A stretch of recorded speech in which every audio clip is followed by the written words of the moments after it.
What's up everyone, how are you all? Today we are back with another blazing Naruto story. What if Naruto was taken hostage by Succubi disguised as Kunoichi? If you enjoy then please like, share and do comments. Here it is, the sister story to my Konoha no Incubus. In this one, it will be a bit of a future Naruto from the other story as he attends Youkai Academy. Now keep in mind, though it's a bit of a future Incubus Naruto, this story has no holding on the other one and vice versa. This Naruto may act a little differently, or have different skills. In fact, the only thing I'm thinking of letting him keep is the diorama I gave him, based on the one Evangeline uses in Mahou Sensei Negima. Other than that, this Naruto will have started a bit earlier, came back earlier, and gotten a promotion for the most notable changes. This story too shall be a harem one, and for those of you who liked my Gargoyle OC from the original version of this, fear not, I shall be bringing her back, if a little more fleshed out. I am confident when I say I have become a better writer after much practice. Also, I am reading the Rosario Vampire manga alongside this to make sure I don't speed right through things like I did last time. Yes, it will somewhat follow canon, but I will also be making an attempt at some originality. Now here we go. Hopping off the bus, a blonde teen around 16 years old stretched a bit. This boy had spiky hair that went down to his shoulder blades held up in a ponytail, and was wearing a pair of brown slacks with a white button-up long-sleeved shirt and a forest green blazer tied around his waist. He refused to wear the stupid thing regularly. It was bad enough he had to switch his nice, silent ninja sandals for the brown closed-toe shoes he was wearing now. Tied around his head was a forehead protector with a swirly leaf-like symbol imprinted in the center of the metal plate, with 2 holes on either inner side of his temples. This boy was Uzumaki Naruto, chunin of his home village Konoha, sent here after he had returned from his clan-dictated journey across his homelands, the elemental nations. He had been many places, and learned a great many things, and when he had finally returned home, what did they do? They sent him here of all places. A school for monsters, so they could learn how to blend in with humans. Sighing softly, the blonde waited patiently for the only other person on the crazy transportation machine to disembark. Stepping off the damnable thing was a figure standing at about 5'5", with short brown hair, brown eyes, wearing basically the same thing as him, except the blazer was worn normally. Other than that, the only noticeable difference between them was the new person's more feminine figure, face, and the 2 lumps on her chest that he could tell she had tried and failed to hide. If you asked him, he thought it was cute that the girl preferred boys' clothes, but it was a shame she tried to hide her gender. Though the girl didn't seem to mind that she wasn't doing a very good job at it. Shaking his head, he motioned into the tree line and waited till the girl, one Aono Sukuri, to follow him before he began walking. Of course, he didn't actually wait for the girl beyond a couple seconds, forcing her to jog to catch up if she didn't want to be left behind. Once she caught up to the blonde, he slowed down a little so she could keep pace, since she was the first person he'd met and he didn't want to go losing her out here. She was just a civilian after all, and he was able to tell right away, only human. He really didn't want to, but he just knew he was going to end up protecting the girl. Meh, it wasn't that bad. It wasn't like he would be able to just sit by and watch her get hurt or anything. Making the walk towards the academy, Naruto leading the way since Sukuri seemed not to know where to go, it wasn't long till they were almost there. By this point however, a strange sound became apparent, along with a feminine cry of, "Look out!" Before something came flying out of the bushes behind them, Naruto simply sidestepped the flying object and grabbed it out of reflex, watching almost in slow motion as the person atop the contraption he just grabbed went flying off of it, smashing head first into Sukuri. He winced as he heard the collision, and saw a girl with long pink hair wearing the female uniform for Youkai Academy lying atop the now swirly-eyed Sukuri. Setting the strange contraption the pink-haired girl had come flying out on down, the blonde rubbed the back of his head awkwardly as he looked at the 2 girls, lying one atop of the other. He appreciated the view, but he could smell blood coming from his new acquaintance, so it was probably best that he get the 2 up and dusted off. Walking over, he took both girls by the arms and hoisted them up effortlessly, lightly patting them to get the dust off, before taking hold of Sukuri's head and turning it gently to get a better look for any damages. He wouldn't ever be able to use traditional Iryo ninjutsu, but he had something just as good should he ever need it. Satisfied that all the brown-haired girl had was a few scratches, Naruto turned next to the pink-haired girl, who seemed perfectly fine, crash notwithstanding. He noticed a silver rosario with a crimson jewel in the center hanging from a choker on her neck by a little chain, and tilted his head just slightly. Then he noticed that she seemed to be looking past him, intently focused on Succubi, her nose twitching ever so slightly. Cute. Ah, I'm sorry, my name is Akashiya Mocha, I'm sorry about crashing into you. I have anemia you see, and I didn't get breakfast this morning so I was a little lightheaded just now. Seeing as she had snapped out of whatever pseudo-trance she'd been in, Naruto shrugged and stepped aside. The apology was obviously meant for the victim of the crash, so who was he to get in the way? Of course, he didn't expect the girl to brush past him and bring out a handkerchief to begin dabbing at the scratches on Succubi's face and neck. Raising an eyebrow as the girl began to display some odd behavior, he noticed her nose begin twitching slightly again. Was that girl sniffing Succubi? Well, the girl didn't seem to mind the pink-haired girl's closeness, if the flush rising to her cheeks was any indication. Huh, who knew the shy girl he met on that crazy transportation machine swung that way? Ah, B blood, I'm sorry, T that scent. The pink-haired girl leaned closer to Succubi, whose face got progressively redder the closer the other girl's face got. Suddenly though, as the brown-haired girl clenched her eyes shut, prepared and strangely willing to say goodbye to the chastity of her lips in the face of this strange but cute pink-haired girl who had recently crashed into her, the pink-haired girl lowered her head, now pushing her face to Succubi's neck. Chu-tilde. Succubi froze, as did Naruto, though the blonde soon began trying to stifle a bout of the giggles. He was a man, he didn't giggle damn it.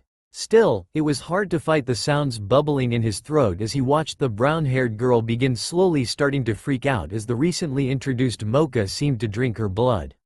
Suddenly the pink-haired girl pulled back with a flushed face, placing a hand to her cheek shyly even as Succubi shot up and back, yelling about how she'd just had her blood sucked. It was around this time that Naruto firmly slapped his palm against his face, mindful of his glasses, and shook his head as he forcefully turned his treacherous body's giggles into light chuckles instead. Mocha, seeing how distressed the brown-haired girl seemed to be, gained a worried look as she too stood up, curling her fingers against her chin worriedly. I'm sorry. I couldn't help myself, your blood just smelled so nice. It's because I'm a vampire, you see, and I already said I hadn't had breakfast yet. Sighing, Naruto chopped Succubi on the forehead lightly to get her to calm down, before placing a hand on Mocha's head and rubbing lightly. The girl's worried face melted away into a small kittenish smile, leaning into the blonde's touch. Don't worry about it too much, Akashiya-san. I'm sure Aono-san will get over it quickly. Right, Succubi? Turning to look at the girl who was now rubbing her forehead and pouting a bit, crocodile tears welling in her eyes but not falling, Naruto gave her a look that made her straighten up. Almost immediately she gave a mock salute, sweating a bit before the blonde male turned back to Mocha and gave her a foxy grin. See? Nothing to worry about. The pink-haired vampire breathed a soft sigh of relief at the blonde's words, a hand moving to her rosario. That's good. I thought you might have hated vampires. While one of the onlookers was immune to the cuteness the vampire seemed to exude, the brown-haired girl was. Not so much. Her face flushed again and she sheepishly rubbed the back of her head, and no. Not at all, I actually think vampires are kind of cool. Of course, she said that, but inside she was frantically wondering why she seemed unable to freak out like she wanted. She'd just had her blood sucked by a vampire. Admittedly, it was a really super cute one who was just her type, but didn't she have to worry about turning into a vampire herself now? The blonde of the trio smirked subtly as he glanced at the brunette among them, glad that his minor genjutsu had taken such quick hold of her. He'd had a feeling the girl would be panicking, probably running around like a chicken with its head cut off otherwise. Ah, genjutsu, solving people's problems since conception. Ah, tilde wonderful. In that case, would you two please be my friends? I've been a little worried since I don't know anyone here.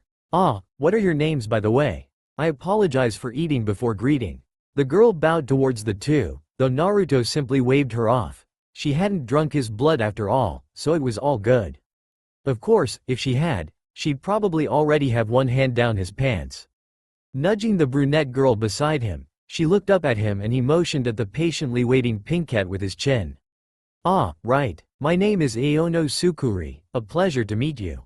Returning the pink-haired girl's bow, the brunette swiftly came back up and looked at the blonde male beside her expectantly. Ahem. My name is Uzumaki Naruto. I am pleased to make your acquaintance Akashiya-san. No, please call me Mocha. We're friends now, right? Friends do that, right? Chuckling softly, the only male of the three once more placed a hand atop Mocha's head and began rubbing gently, once more getting a bright smile from the girl as she leaned into the touch. Something within her stirred indignantly at the touch, but she easily ignored it in favor of further leaning into it, like a kitten wanting to be petted more. All too soon, however, the pleasant petting stopped, and Naruto walked a few feet away, retrieving Mocha's bike and hefting it up onto his shoulder with ease. Okay then, I think it's time we all gotta move on, don't you agree? After the entrance ceremony I'd be happy to walk around school with you too if you'd like. The pink-haired vampire was all too happy to agree to the blonde's suggestion, but Sukuri needed just a bit of prodding to agree. Literally, Mocha pouted at her and poked her arm a bit till she agreed with a blush. Well then, off we go then. Best not to be late for the entrance ceremony after all. Seated at a window seat in the third to last row of classroom 167, a few classrooms down from where Sukuri had gone. Mocha was likely lost or something, preventing her from being in her class at the moment. Focusing his attention back to the front of the classroom, he gave the teacher standing behind his desk an appraising look. The man was calm, polite, of average height and build, with short black hair and brown eyes, wearing a dark blue suit with a white undershirt and a tie the same color as his suit. He had no idea what kind of monster the man was supposed to be, but he mentally shrugged it off. He'd heard you weren't supposed to tell what you were while in school. Reaching into his pocket as the man did a quick roll call, palming his forehead protector, which he'd stuffed into the pocket after being told he was not allowed to wear it during school hours. Uzumaki Naruto. I'm here, sensei. The man nodded and checked him off. He was the last one on the list since no one else had a name with a letter coming after U in it. Smoothing out his suit seemingly out of habit, the man turned his gaze to his students, eyes hard yet understanding. Greetings class, welcome to Youkai Academy. I will be your homeroom teach from today on. My name is Maten Kaoru, please call me Maten Sensei. Now I'm sure you all already know this by now, but this school meant to teach monsters how to blend in with human society. The world is populated by those squishy beings called humans. As powerful as we are severely outnumbered, and we cannot afford to underestimate the humans. In order to survive, we monsters must learn to coexist peacefully with humans. To that end, this academy is one that teaches how to coexist with humans. The man paused briefly to let the information sink into his students' heads. They were all young monsters, so no doubt it would be a little difficult at first for them to understand the reasoning behind these lessons. Due to our curriculum, this school has a rule that must be followed. All of you shall live your lives at this academy in your human forms. The meaning behind this is to further the coexistence between us and humans. If you can adequately disguise yourself as a human, you can properly coexist with them. You are to keep your true form a secret, even from your fellow students. To deceive an enemy you must first deceive your friends. Almost immediately a couple students raised their hands. A male and a female, with the former near the front and the latter in the last row of seats near the back door of the classroom. Raising an eyebrow, the teacher called upon the female student. She was relatively average-looking, long black hair, wearing the female school uniform. What is your question, Dori-san? The girl cleared her throat a little, before tilting her head a bit and asking her question. What's the point of coexisting with humans, Maten-sensei? I mean, technically, aren't we the stronger species? There are many ways for us to fight them, after all. The teacher gave an amused look at the girl, before shaking his head. Be that as it may, humans have made many technological advances that have tipped the scales for them enough to be a large threat to all monsters in just the last century alone. Plus, humans seem to have a habit of coming together to destroy our kind. Take the Salem witch hunts for one example. Another good example to take note of is that humans have actually managed to drive an entire race of monster to extinction, and by doing so have seriously endangered another entire species. Do not underestimate the humans, for doing so is folly. The students in the classroom were shocked at the news they just heard. Sure, it was old news, but they were young, and to hear that humans had driven an entire species to extinction and endangered another with that same act. Somewhat shakily, the girl who'd asked the question before spoke again, and the teacher didn't stop her. What species was it, Madden-sensei? The species was taken out largely by the humans, holy factions, like the church. The species they eradicated was the Incubus, and without them the Succubus race can no longer freely breed. This has forced them to resort to finding chosen ones, the one person that connects with them in the same way any Incubus naturally would. This information, while it was accepted by the other students, who simply took it in and slowly calmed down, one student of the class was shocked on a deeper level than the rest. To find out that humans somewhere and when had completely wiped out a race that he just so happened to technically be. Naruto had to force himself to remain calm at what he'd been told, becoming absolutely still and beginning to gather natural energy to calm himself down. Practicing sage mode, yet not actually entering it, always did that for him, and he would forever thank the toads for teaching him, even if he never actually needed to summon them. By the time he stopped gathering the energy of nature and let it all go with a quiet sigh, he blinked as he noticed everyone beginning to get up and file out of the classroom.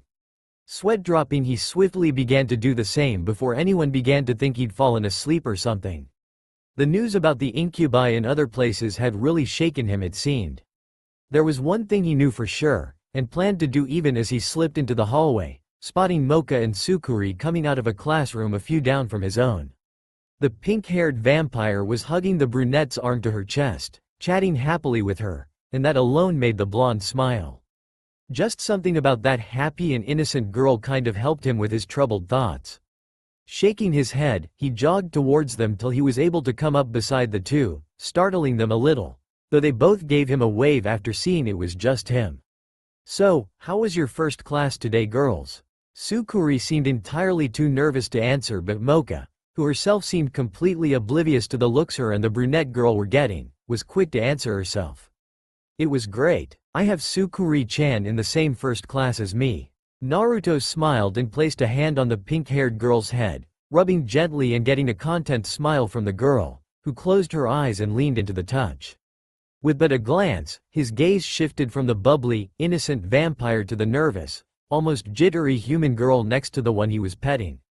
"Okay, whip out your schedules, girls, time to compare." With the petting to her head stopped, Mocha was only too happy to take her schedule out and see how many classes she had with one or both of her first friends. Succubi took a second, but did the same anyway after a look from him. Taking both girls' schedules, as well as looking at his own, all three peered at the papers curiously. "Okay, from the looks of it, you two have the main class together. We all have math class together, and then you two also have gym together, while me and Mocha have art class together. There seems to be a 10 to 15 minute break between classes, and while you two have the most classes together, it won't take me hardly any time at all to reach you after each class one don't have with either of you. Looks like we can begin hanging out regularly if you two want." Brunette and Pinkette looked at each other for a moment, before both looked back at the blonde, one quite happy, while the other was kind of happy, kind of incredibly nervous still. She agreed though because she got to be around Mocha, who was just her type and incredibly cute, and Naruto, who for some reason made her feel as if she'd be safe no matter what now that they were friends. Of course, the whole time this was happening, there was a bit of a commotion in the halls, one of conflict and anger and confusion. The boys of the student body were gathering, sending glares of malice at Naruto and ones of confusion at Succubi due to her uniform and small, easily but poorly hidden chest. They were also sending pervy leers at Mocha, with those who had figured the girl out doing the same towards Succubi. Mocha didn't even seem to notice, so absorbed was she in gushing over having classes with her new friends.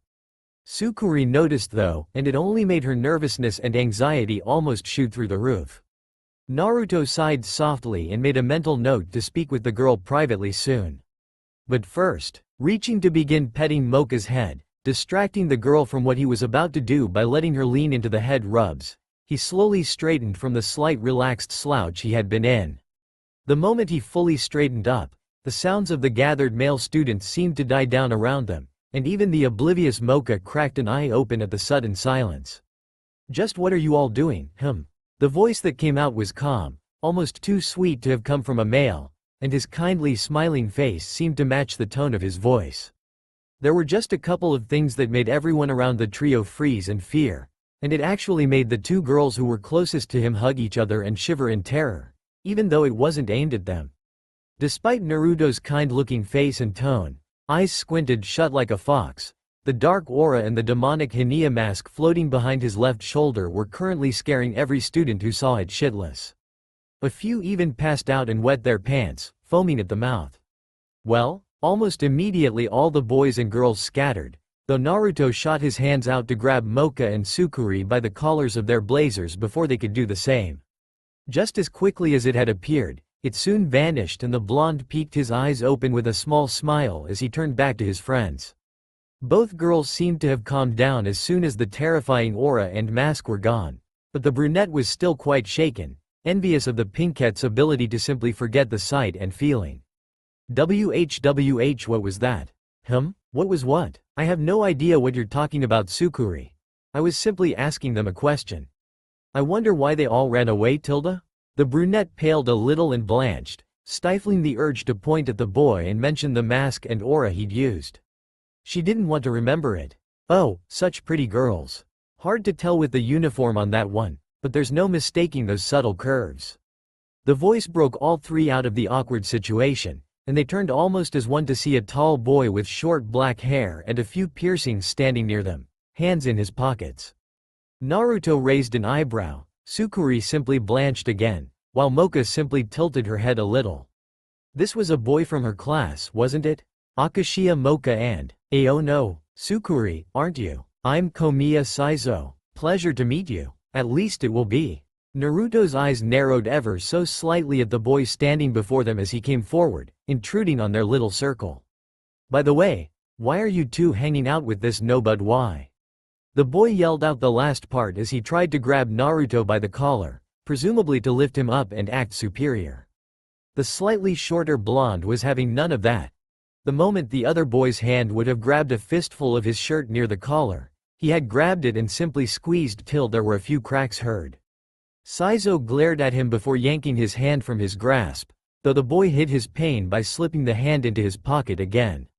Soon enough the taller boy turned his attention back towards the brown and pink-haired girls. TCH, wouldn't someone like me be preferable to this kind of trash? Why don't you girls come with me, let me show you a good time. Despite her innocence and bubbliness, Mocha wasn't stupid. Furrowing her brows a bit, she promptly threw caution to the wind and grabbed her friends by the hands and fast walked away, taking them with her. Sorry, I'm already having fun with my friends. Naruto had to smile at the girl's actions, simply following her without a fuss. He did send a look back at Saizo however, since the boy seemed to be glaring at them even as Mocha pulled them around a corner and continued on her way. The vampire probably didn't even know or care where she was going, probably just as long as it was away from the other boy. By the time Mocha stopped pulling her friends along by the hands, they were in an empty hallway with a few intersections, a staircase, and a pair of doors leading outside. Naruto simply leaned against a wall as the other two talked, though he listened in case they wanted his input.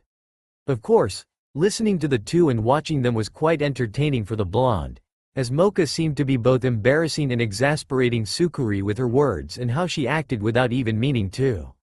The moment the pink-haired girl got all demure and told Succubi that they were on blood-sucking terms as if that would flatter the brunette, Naruto had to hold in his snickering, covering his mouth to keep it from escaping.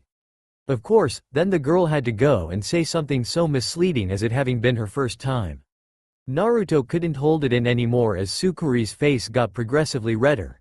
He fell to the floor laughing as Succubi was pushed against the wall by an embarrassed Mocha, who then trotted off saying they should explore the school a bit. They only had the one class today to give them all the information they needed, as well as a little time to adjust to the school before it started in earnest tomorrow. They did just that after Naruto calmed himself down and pulled Succubi's cheek out of the cracked wall, the girl crying anime-styled tears as Naruto rubbed her back soothingly and followed after Mocha. The next few hours was spent exploring the school grounds, looking at all the strange and interesting things it had to offer, like weird statues, creepy vending machines and just the general architecture of the place. Mocha found it all charming and full of character, though Succubi silently disagreed and Naruto was neutral about it. Between the combination of Mocha's happiness in their little tour and Naruto's mere presence, The human girl didn't seem to even notice when they approached the dorms till the vampire girl pointed it out. Naruto just whistled, a bit impressed at where he'd be living for the next 3 years or so. It certainly seemed to be traveling around for such a time.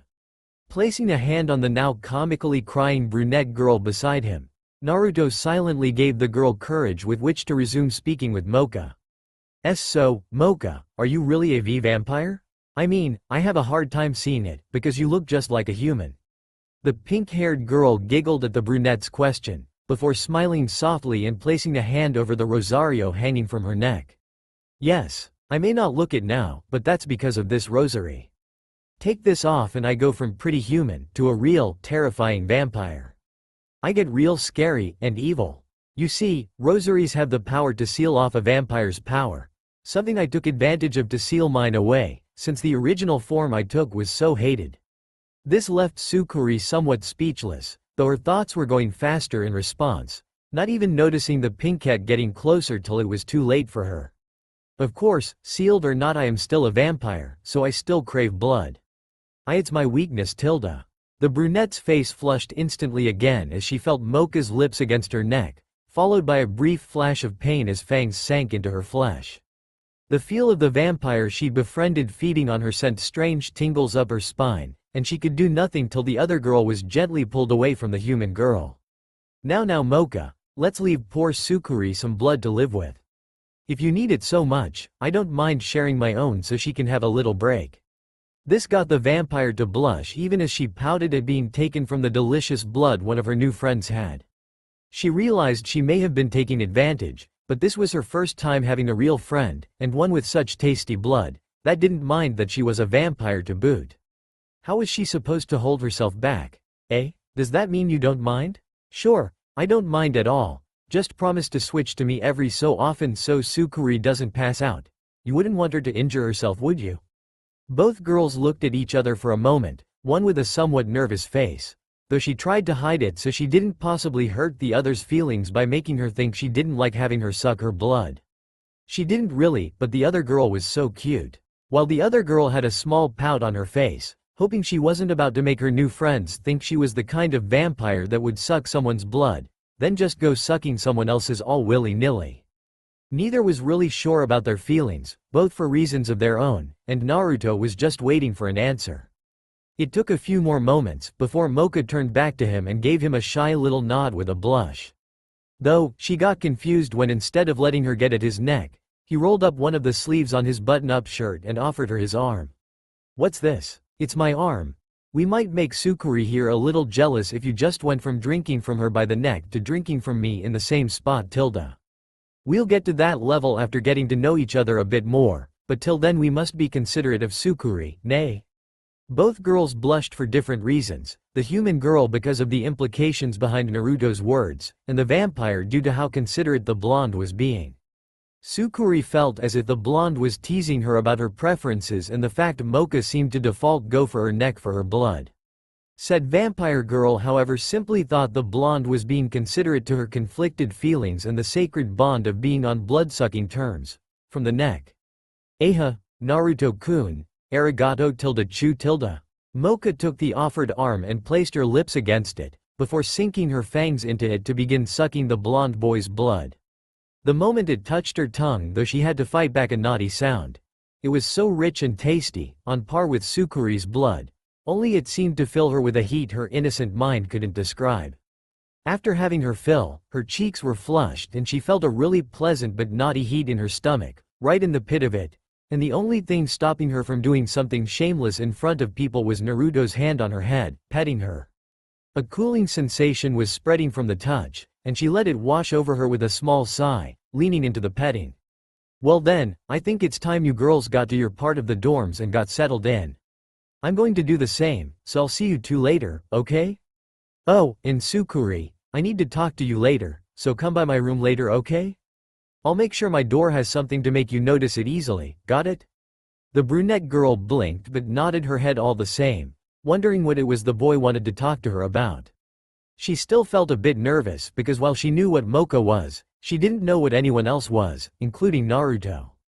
It was like she was the only human there and it was slowly starting to freak her out, though her two new friends seemed to have stopped any freaking out just by being with her. She didn't want to navigate through this place by herself, damn it.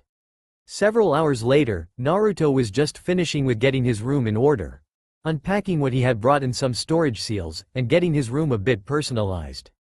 On his bed, he had switched out the pure black bed items, sheets, blanket, pillow, etc. Now he had basically the same things, but made of a dark red, almost black silk. His kitchenette was stocked with some simple ingredients and other food items. His bathroom was stocked with toiletries, and in his closet he had hung up some extra clothes and shoes. As for his personal resort, he had the large glass orb containing it placed on a little table at the foot of his bed. If you wanted to hide something, best to hide it in plain sight. It looked like a simple model housed in a glass container after all. There was nothing weird about having one. He hadn't started setting up his room till maybe half an hour ago, and he had done it by himself instead of using clones to make the process faster.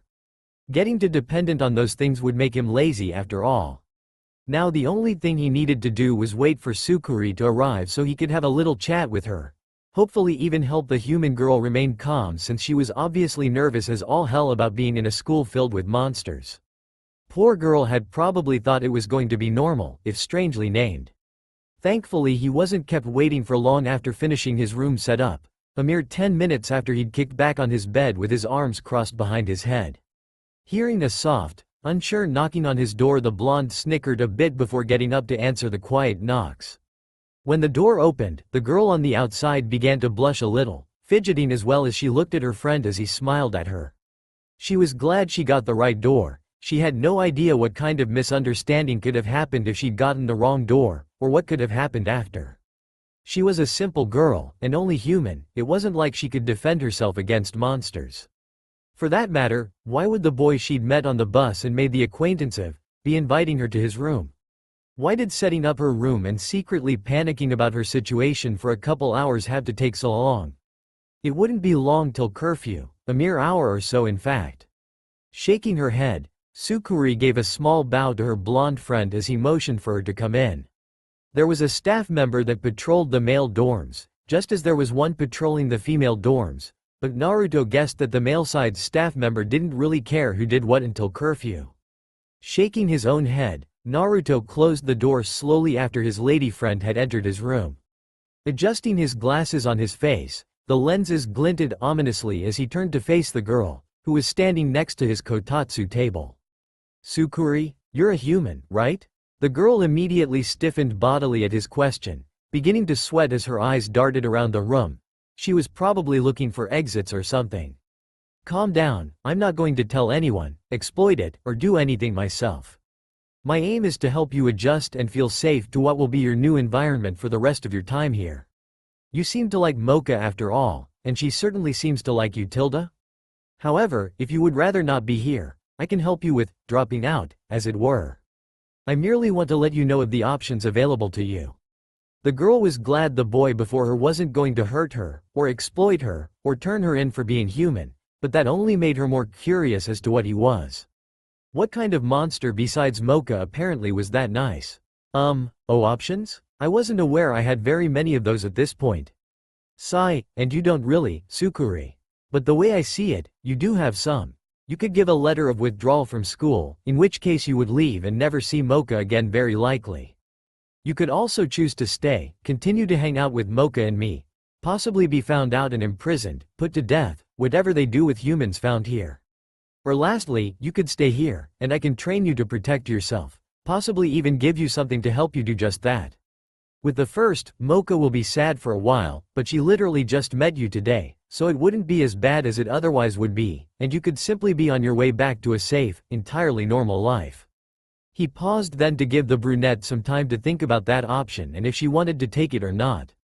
After a few moments of the girl seeming quite pensive over what had been said so far, the blonde continued in an even tone. "With the second option, I believe you would be able to hide what you are for a while. You could be happy and so could Mocha. However, you would also live fearing when you could be discovered as a human. All it would take is one monster attacking you without me or Mocha around to be found out. Eventually you would be caught, you would be revealed as a human, and whatever other friends you manage to make by then may or may not abandon you. Mocha could be the same. though she'd also be quite sad in this case as well. What's more, she'll have known you longer, and would be hurt longer over what she could see as a betrayal depending on when she finds out, as well as the fact you would be going to die. Now, I could protect you in this case, make it seem as if you were simply a naturally weak kind of monster, but like I said, I can't always be around to protect you. Eventually this scenario would be carried out to completion. Succubi paled as Naruto told her about the second option, her heart clenching tightly in her chest at the thoughts this option provoked in her. Thoughts of inadequacy, of fear, paranoia and even self-loathing. She wouldn't be a very good friend if she kept something so big hidden, but at the same time she would be too scared to tell anyone, even a friend. But Naruto knew. Somehow he knew, and he wasn't taking it bad at all. He was helping her even. Before she could voice any questions, the blonde boy spoke once more about her options. The last option she'd been given. Finally, with the last option I can begin to condition your body to be stronger, faster, more agile, etc. And I could even gift you with something to help you protect yourself with some training. Over time, you will be able to protect yourself, and give the illusion of being a monster through strength and ability. You will likely never be found out unless you personally tell someone you believe you can trust, you will not die, and Mocha could be very happy indeed that she can continue with you as her friend.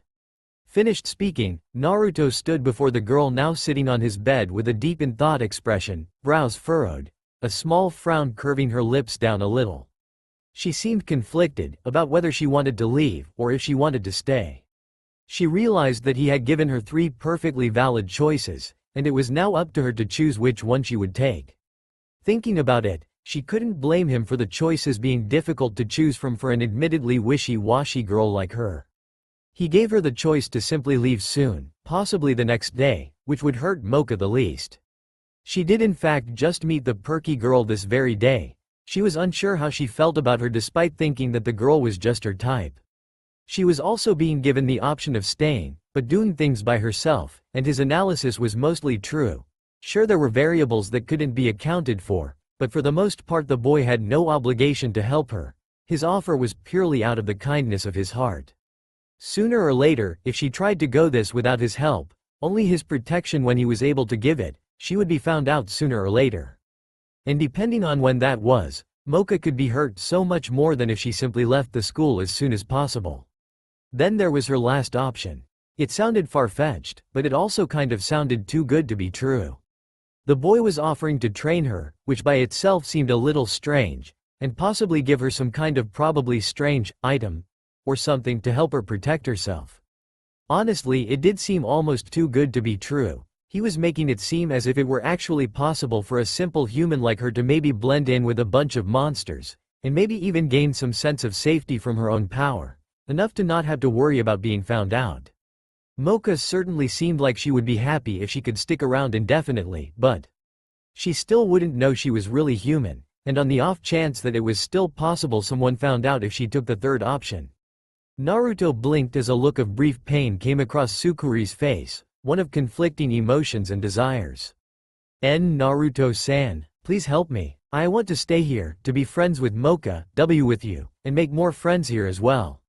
I don't care if they're all a bunch of monsters. Except for an exception here or there, none of the people here seemed really bad, hardly like monsters at all. Though it could just be well hidden. Please help me blend in. Naruto smiled at the girl, before clapping a bit and laughing softly, nodding his head towards the girl with a grin now taking a place on his face. That's the spirit, Succubi. Now, we don't have time for it tonight, but tomorrow morning, I want you to come here 3 hours before school starts so we can begin your training. The girl seemed a bit taken aback at that, but she gave a small nod, wondering just what kind of training they could get done in a mere 3 hours. However, if it could help her stay here, help her not be so afraid for staying here, then she would take it. It would be nice not to have to be so scared all the time, even if she eventually went to another human school. Sometimes bullies were just as bad as monsters, after all. Of course, it helped that she would be able to spend more time around the pink-haired vampire that she may or may not be crushing on after only a day. One thing was for sure though, and that was that she could finally say goodbye to being a normal, scared little human girl with no particular talents or outstanding features. Goodbye Succubi, the mediocre human girl. Hello Succubi, the strong girl, who stood up for what she wanted and believed in. Even if it meant living in this creepy place called Youkai Academy, she would blend in with the rest of the monsters. Was she a strange person for doing it mostly for a girl? Sure, there was the whole wanting to be strong and not afraid anymore thing, but if she were honest, Mocha being so nice to her played a big part in it. She knew of her preferences, and she knew that others would call her strange for them, or that guys would perv on her because of them. But that wasn't her fault. You can't blame a person for their preferences. You seem to be in pretty deep thought over there, Succubi. You know you don't have to overanalyze your decision. As long as it's something you chose for yourself, then that should be enough. Who cares about your reasons? Just as long as it was your choice, then no one has a right to say anything about it. The girl looked up at her blonde friend with a small smile, still a little nervous her choice and the reason behind it, before shaking her head followed by a small nod. Go back to your room and get some sleep, you'll need it for the start of training. Yeah, thank you Naruto-san. I've always been a meek girl. I don't have many friends, I'm not particularly good at anything, I'm not brave or strong or good looking. Well, I'm tired of that, and though I doubt you can change that last one, I am happy you are even attempting to try and help with the first few. Thank you. Naruto couldn't help the grin that spread across his face as the girl he decided to help got up and made her way back to her own room in the female dorms. Well, if nothing else, his life should be more interesting again since he returned from his travels. Now he just needed 2 more people and he'd have his own pseudo-genin squad to train. That'd teach them for sending him to this place against his will. He was easily above Jonin level, damn it, he didn't need protection, and he didn't care how powerful the enemies after him were. Naruto hummed softly to himself with a smile on his face as he walked towards the school with the school bag he'd been given slung over his right shoulder. He hadn't seen Mocha yet, and Succubi had gone ahead of him after some training and rest, compliments of his special resort. She'd been a little freaked out at first, by which of course he meant she'd almost started foaming at the mouth when he'd revealed it to her. But by the end of it she'd been relatively fine, if a little worn out. Almost laughing a little as he remembered it, he was still aware of his surroundings enough to step aside as a large hand tried to grab at the tie he had on. It was an easy target cause he still refused to wear the stupid green blazer the school made a part of its uniform, which he had tied around his waist. How can I help you, Komiya-san? Hey, it seems you had some fun with those 2 girls the other day. Well, I hope you enjoyed it, because you're going to stay away from them from now on, got it? The blonde simply raised an eyebrow at the other boy, who was giving him some kind of weird mix between a glare and a smirk. Sighing softly, he mentally shrugged before shaking his head at the boy. Oh, and just why would I do something like that? TCH, before that, what is your true form? Well, sigh, my true form, is it? Fixing his glasses on his face, the lenses glinted ominously in the light as he stared at the wannabe pretty boy in front of him, trying to bully him and failing. Well, my true form is terrifying, you know? Do you really want to know what it is, Tilda? Well then the truth is, I'm a monster, jackass. Naruto's laughter made Saizo twitch, more so as some students seemed to begin laughing with the other blonde. Gritting his teeth, the somewhat taller blonde roared out and threw a punch at the laughing boy, though he merely sidestepped to avoid it, letting it crash against the wall and blow a decent-sized hole in it. Aw, isn't that cute? You think you're people. Why so angry, big guy? Are your instincts telling you to defeat me? To tear me to pieces so you can have Mocha and Succubi all to yourself? I'm sorry if that's the case. Here, how about I give you 1 free hit? I'm warning you though, you better make it count, Komiya Saizo. Saizo growled at the blonde for his seeming arrogance, clenching his fist tight before letting it fly towards the boy, who simply stood there as if to take it. He simply had to grin as his fist flew towards the bastard's face, and his grin only turned sinister when he saw and felt it make contact with a satisfying impact. Everyone watching was shocked. It wasn't every day you saw someone just stand there and take a punch to the face. Especially not from the same guy who just broke a stone wall with the same kind of punch. Though something had to be said for the fact the boy didn't seem to move even an inch from the attack. Saizu's grin fell almost instantly when he realized the boy he just punched hadn't moved an inch, and in fact it felt as if he was the one injured, if the pain in his knuckles was any indication. He grit his teeth till he was sure he felt them almost begin cracking to keep from yelling out and making a fool of himself.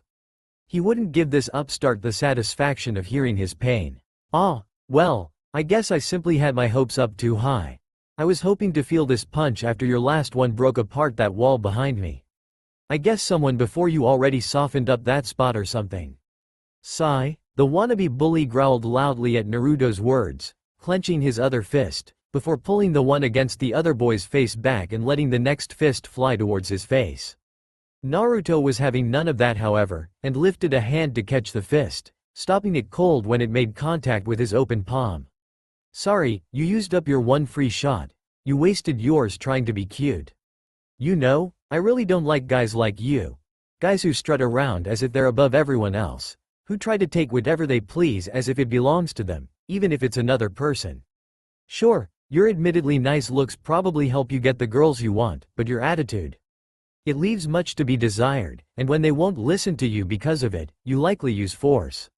The pretty boy with the piercings was now glaring full force at Naruto as he tried to force his other fist towards his face, hoping to break it or some other such satisfying thing. However, either he tried to save face or his self-preservation instincts kicked in at last, and the boy simply scoffed before pulling his arm back and stuffing his hands into his pockets. Just stay away from those two if you know what's good for you. I went easy on you today, but you can't always be around a crowd. I'll be nice, and wait till I get you alone so no one else has to see me kill you if I find you near those girls again. The punk-like boy grunted after speaking as he walked away, off to class and to get away from the infuriating blonde and his taunts. He would make that bastard pay soon enough, before then though he had some recon to do. Naruto watched the other boy leave with an innocent smile and a tilted head, having to remind himself that he had an audience due to the little spectacle Saizo had tried to make. He had partially succeeded, because now Naruto had to deal with people staring at him, as if inspecting his face and expecting it to suddenly deform from the punch he'd taken to it. The sight of a dark aura and a demonic Hinea mask floating over his left shoulder, mixed with a scarily pleasant smile and squinted, fox-like eyes quickly made every student looking at him, and even those who'd been trying to mind their own business, suddenly freak out and run for the academy. As if it was a safe spot, or some kind of neutral ground. Ah, that never got old, thank you scary lady from Kusa no Kuni. Mocha stood in a small clearing a small ways away from the school, looking up at the sky and thinking about the first ever friends she'd finally made, both on the same day, at practically the same time. The thought of them made her heart flutter, and joy swell in her. But the thought of them also made her blush, and she didn't particularly know why. Naruto-kun she understood, because he was admittedly a good-looking male, with an underlying power she could just feel within him, and that turned her on as a vampire. He was also kind, playful, understanding, and that all called to her current self, as a person. Then there was Succubi, the girl she'd made friends with after crashing into her, somehow sans her bike that she'd been crashing with at the time. It may have been a bit brazen of her the first time she'd sucked the girl's blood, perhaps a little spur-of-the-moment type of deal, but now she was conflicted. The girl didn't seem all too special, though Succubi was her friend so she didn't care about that. The fact of the matter was she didn't appeal to her as a vampire. However, the other girl appealed greatly to her as a person. She was nice, if a bit clumsy, and seemed willing to stick by her even though she was intent on sucking her blood at times. Succubi's kindness was something she liked, and the girl appealed to her like that, but she wasn't sure what she felt exactly. Did she like the other girl? Was it possible for her to have those kinds of feelings for another girl? She was so confused, and her blush hadn't left her face for the last 10 minutes as she had been thinking over her little problem. It shouldn't really have been one. She'd just met both her friends yesterday, and now here she was trying to make sense of her emotions, and likely making herself late for school in the process. The pinkette was brought out of her thoughts by a rustling in the bushes, making her breath hitch as she turned to face it intently. She immediately let out a breath of relief as the somewhat fatigued and scratched face of Succubi popped out of the bushes, followed by the rest of the girl as she dusted herself off. Turning to look at the pink-haired vampire, the secretly human girl blushed darkly, which only made Mocha do the same, though for a different reason. Succubi approached the other girl with a nervous expression on her face, wondering just how she was going to bring her species up with the girl she may have had a bit of a crush on. It wasn't like she could just come out and say, "Hey Mocha-san, I just wanted to let you know that, even though this is a school exclusively for monsters, I'm a human who got in by accident." Goo, how did you broach a topic like that? Unfortunately, neither girl really had time to ponder anything much longer as a figure exited from the tree line, one that was taller than them by a fair amount, and definitely more muscled. The first thing they noticed when the figure came out of the trees was his blonde hair and piercings, along with his fierce gaze, locked on them as if they were some kind of prey animals before a predator. "Hey girls. Alone I see, why's that? You could easily have just come to me and I would never let you be alone again." Both girls flinched a little as Saizo licked his lips after speaking, eyes narrowing at them as if he were about to fall upon them, believing they couldn't defend themselves. Mocha was the one to react first as the boy got closer, pushing him away with a small cry, tugging Succubi back with her as she retreated to the edge of the clearing while Saizo only laughed darkly at the pinkette's actions. "Mwahahaha, I'm quite serious, you know." Mocha's beauty, Succubi's obvious shyness about her looks. "You two are drawing me in more than those puny humans I've molested in the past. It's incomparable. But now my blood is boiling. I can't keep my human form at this point, my body is aching, I can't stop myself or hold myself back." Violating the school rules never felt so good. The boy's body seemed to change as he spoke, muscles bulging and clothes tearing as he grew larger, more bulky as his body grew, and his tongue seemed to stick out a good foot or two from his mouth as he changed. The two girls stood helpless and scared as the now transformed Saizo loomed over them, his tongue leaving a trail of saliva down Mocha's cheek. Succubi bit her bottom lip at her helplessness, unable to do anything as she and Mocha were about to be molested, violated at school of all places. "I am sorry I couldn't help. Mocha-chan?" The pinkette looked at Succubi with wide eyes, before biting her own bottom lip, thinking furiously as to what she could do. With her vampire powers sealed away, she was practically defenseless, and what strength she did have she was unsure if she could do anything with. If only she could take off the rosary attached to her neck. Finally, as it looked like Saizo was about to get his way, his pants bulging in a sickening way in the front, Succubi finally remembered something that Naruto had taught her earlier. Her left hand flew to her right wrist, where a shiny golden wrist brace was seemingly locked around her wrist. Focusing on it, she clenched her eyes shut as she drew her fist back and let it fly. "Goo!" Seizu's cry, a whoosh of wind, and a meaty smack rang out almost simultaneously, before the transformed boy was sent flying back to hit a tree with such force that the tree the boy hit was felled, falling to the boy's side. Mocha stood in shock as she watched her frankly kind of scrawny friend send the large boy getting ready to molest them flying across the clearing with a single punch. Of course, Succubi herself looked just as surprised and shocked that what she had tried had worked. Clenching her fist, she stared at the wristband Naruto had given her when he had taken her into that strange little super mini-world or whatever. He had called it his resort, and told her it was a gift from some important friends, and that it had special properties. That was the understatement of the year, the last several years even. Suffice to say she was truly speechless at having been able to get 3 whole days of training in with only 3 hours having gone by outside of the thing. During that time, Naruto had spent the whole 3 days doing 2 things for her. 1. He was teaching her how to throw a proper punch, and 2. He was teaching her how to activate the wrist brace she was wearing at will. This was honestly the first time it had worked how she had wanted, but she attributed it to her actually having a real reason to use it, compared to just being told how, and to do so during training. Before the launched away boy could even begin to get up, already growling, the sound of steady clapping could be heard all around the clearing, catching the attention of all within it. "That was very good, Succubi. You showed determination to protect yourself and your friend, you showed guts. And that is exactly what you need to properly use that item I gave you. However, I think it's time I took it from here. It wouldn't do for you to get hurt fighting before you were ready."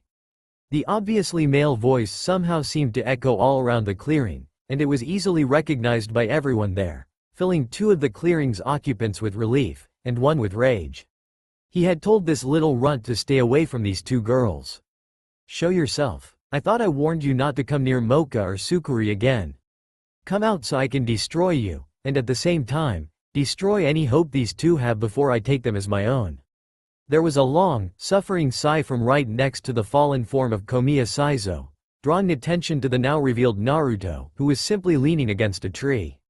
He gave a small wave to the 2 girls across the clearing from him, before turning his attention back to the transformed boy. "Ah, so we're revealing our true forms now, huh? Alright, technically we aren't fully on school grounds, so I guess it's cool. Bear with me though, mine certainly isn't as impressive a transformation as yours, Mr. Muscles. Unlike the ugly transformed boy with the torn clothing, Naruto gained no extra mass, his clothes didn't rip, and he was still a hell of a lot better looking than whatever the other boy had become. On his forehead was a pair of segmented horns that stuck up on the inner side of each temple. These were about 6 inches long and a single inch wide, ending in wicked points. Coming from in his pants, poking over the edge of them as well as the blazer tied to his hips was a long tail, about as long as he himself was, ending in a vaguely kunai shape. Finally, sprouting from his back was 3 sets of wings, black as night and with quite the large wing spans. All 3 watching the transformation could only blink at what the non-muscular blonde had turned into, as his changes had been rather subtle, unlike what one of them, Succubi, would think, based on how Saizo had transformed. Really all he gained for the transformation was horns, wings, and a tail. Take those away and he looked completely normal, except for his eyes. She had noticed the 2 smaller extra pupils on either side of his normal ones, all of them little slits, and figured, correctly it seemed, that they had something to do with his true form. Of course, she had also been told to never really look him in the eyes when he wasn't wearing his glasses, but she didn't know why. It wasn't as if his bare eyes would steal her soul or something, right? Right? Gahahahaha. That's your true form? You just gained some stupid accessories. That's hardly a real monster transformation at all. Ahahahaha. It's going to be way more fun now when I tear you apart, though I think I'll keep you alive long enough to see me have my way with those 2 girls. Saizo shot up surprisingly swiftly for his size and build, running at Naruto head-on, though the other boy didn't seem too worried at all. In fact, he was stretching a bit to get some kinks out of his wings and tail after hiding them for so long. He had been so used to not hiding them in his journey that it kind of sucked that he had to do it again. For so long too. Finally though, as the rampaging monster boy drew inevitably closer, Naruto swiftly rose up off the ground a few inches, before lashing out with the back of his fist. The move caught the charging monster in the cheek, and was powerful enough to knock a few teeth out and almost turn the boy's head completely around as he was sent flying to the opposite side of the clearing from Naruto this time. Clapping his hands together a few times to dust them off, the blonde smiled at his 2 friends, who were smiling at him quite thankfully. Well, he guessed he had just saved them from a fate worse than death for a female. Not that he could really have helped that part of the rescue, he seemed to have a knack for saving girls from being raped. Shaking his head, Naruto began walking towards his 2 friends, the small smile never leaving his face as he put his hands in his pockets. His lax attitude cost him, however. He was used to fighting human opponents, and so was used to kind of holding back so he didn't splatter them against wherever they were fighting or sparring. Quite suddenly, Saizo came charging at him again, surprisingly without a battle cry or anything, catching the horned blonde off guard. He wasn't necessarily hurt by the surprise attack, but his eyes did widen as he was sent flying through a few trees, all of which he was misfortunate enough to have land atop of him. Hee-hee-ha. There, now that the pest is out of the way, we can return to our fun, don't you agree, girls?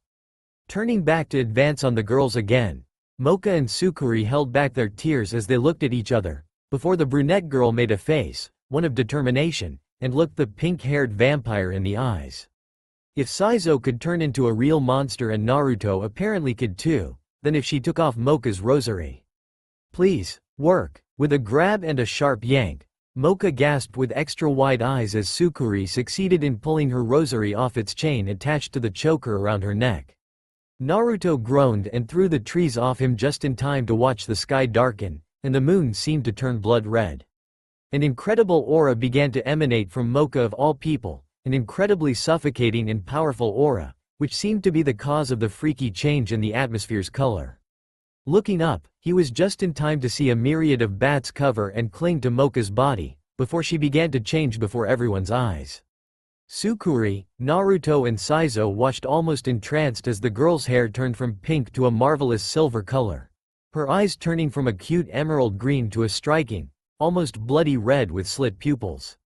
Her bust and butt seemed to fill out quite suddenly during the transformation, and she seemed to even grow a little taller, while her fangs grew a bit in her mouth, the tips poking out a little to complete the look.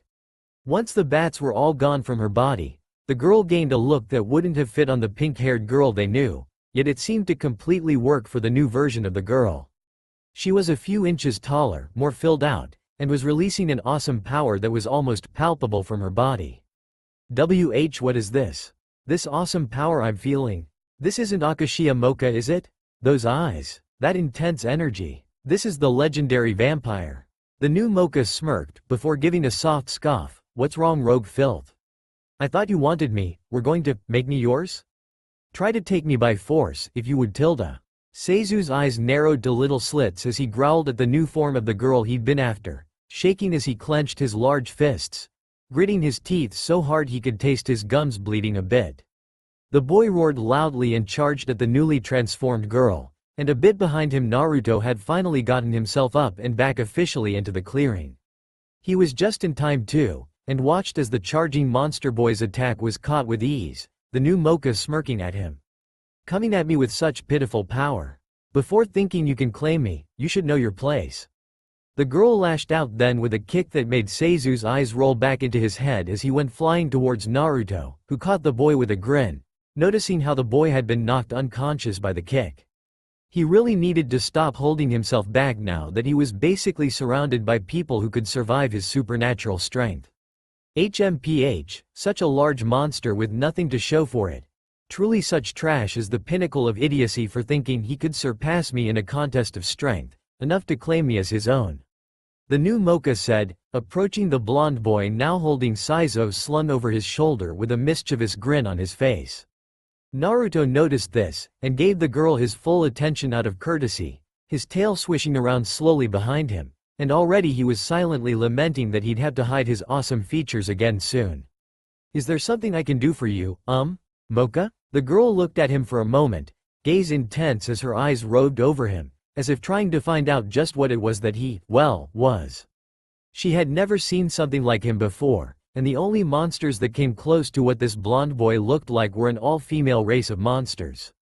He could possibly be their counterpart species, but they were supposed to have been all killed off. Take off those glasses, I wish to see your eyes without the barrier. Naruto stiffened a little, before sighing silently and raising an eyebrow at the transformed girl. She seemed a lot bolder than she normally was after transforming.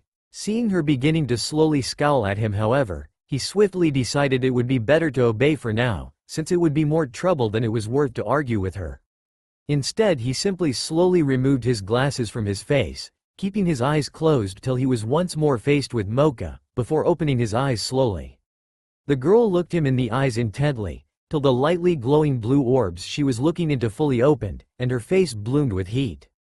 As did her belly and loins. Succubi, who was standing a bit behind the transformed Mocha, suffered the same fate, though stronger as she felt her knees grow weak and a profound moistness in her girl briefs. She had admittedly been curious as well as to why the blonde wore the glasses when he admitted they weren't prescription. Of course, he had promptly asked her what a prescription was when she'd asked about his glasses, but that was beside the point. The brunette girl quickly collapsed to her knees and drew in a deep breath the moment her gaze with Naruto was broken, a hand clutching her chest as her heart rapidly pounded in her chest. Mocha however seemed determined in her transformed state to keep her gaze locked on Naruto's own, even as the boy seemed to smile at her, and her breath began coming in short, hot pants. She glared at the boy as they looked each other dead in the eyes, neither one unnerved by the other's unique eyes, though one was quite taken in by the other's ocular ability. Though she'd deny it vehemently whenever asked. I think it's best we stop here before you decide to jump me. I won't stop you, but I'll feel bad that you were too stubborn and did something you'd regret under the influence of my eyes. I haven't even actively used them and you're already short of breath. Transformed Mocha's eyes widened minutely, before she snarled at Naruto for a moment, only to immediately calm herself with a deep breath once the blonde put his glasses back on. Taking a few moments to calm down, and no more, the silver-haired, fuller-bodied Mocha approached Naruto slowly but confidently. You are not scared of this me. Mocha is Mocha, no matter if you're perky, cute and pink, or serious, powerful and silver. This seemed to give the transformed vampire pause for another moment, before she shook her head and, looking at the boy held over Naruto's shoulder, simply reached for him and gave a shove, pushing Saizo off her target's shoulder without a care in the world. I was going to put him somewhere unscrupulous to teach him a lesson, but I guess we can just leave him on the floor." His now silver-haired and busty friend scoffed quietly, before grabbing the front of Naruto's shirt with her now longer and pointy-nailed fingers and pulled him close to herself. Before the blonde could get any ideas, her face went to his neck and her fangs sank into it smoothly. He hissed a bit at the sudden penetration but otherwise simply looked to Succubi to see how she was taking it. He had tried to get the vampire to feed from his arm so as to not make the human girl jealous. He saw how good that worked with this Mocha. It was like she didn't even remember him asking her to feed from his arm. Still, he had to admit that the slight draining feeling he felt from her, and the small, almost unnoticeable moans she was releasing as she drank his blood more than made up for the sudden bite. Of course, it helped that Succubi didn't seem like she minded at all, if her blush was anything to go by. Probably not, but he'd do it anyway, because he didn't think she had looked away from him and Mocha since she'd accidentally caught his gaze. Finally though, the transformed vampire girl pulled away from Naruto's neck with a quiet sigh that he didn't think he was supposed to her, due to the satisfaction filling the small sound. He simply raised an eyebrow when the girl stepped back, looking her over a little. "Had your fill? What happened to drinking from my arm? HMPH, I will not be told what to do by you. The other me may like you for your personality, but you carry qualities I myself find appealing. You'll have to make me listen to you. If you can tilde." Rolling his eyes, the blonde simply shook his head with a small shrug, before walking past the arrogant-sounding vampire girl, whose gaze followed him as he helped Succubi up and brushed the dirt off her uniform. Idly, he wondered how the girl could stand to wear that stupid green blazer normally. Mocha took this time to address the secretly human girl, looking at her as if she were an inferior being standing brazenly before a superior being. "Ah yes, the girl my sentimental self seems to fancy, even if she's confused about it. Your blood is just as delicious as the blonde over there. I'll have you help him watch over my sentimental other self. Be sure to get strong, and impress me next time if you want to have a chance with me, girl." Her piece spoken, the silver-haired Mocha took the rosary from Succubi's hand and clasped it back onto its chain on her choker. The effects were immediate in that the power the girl had been releasing disappeared.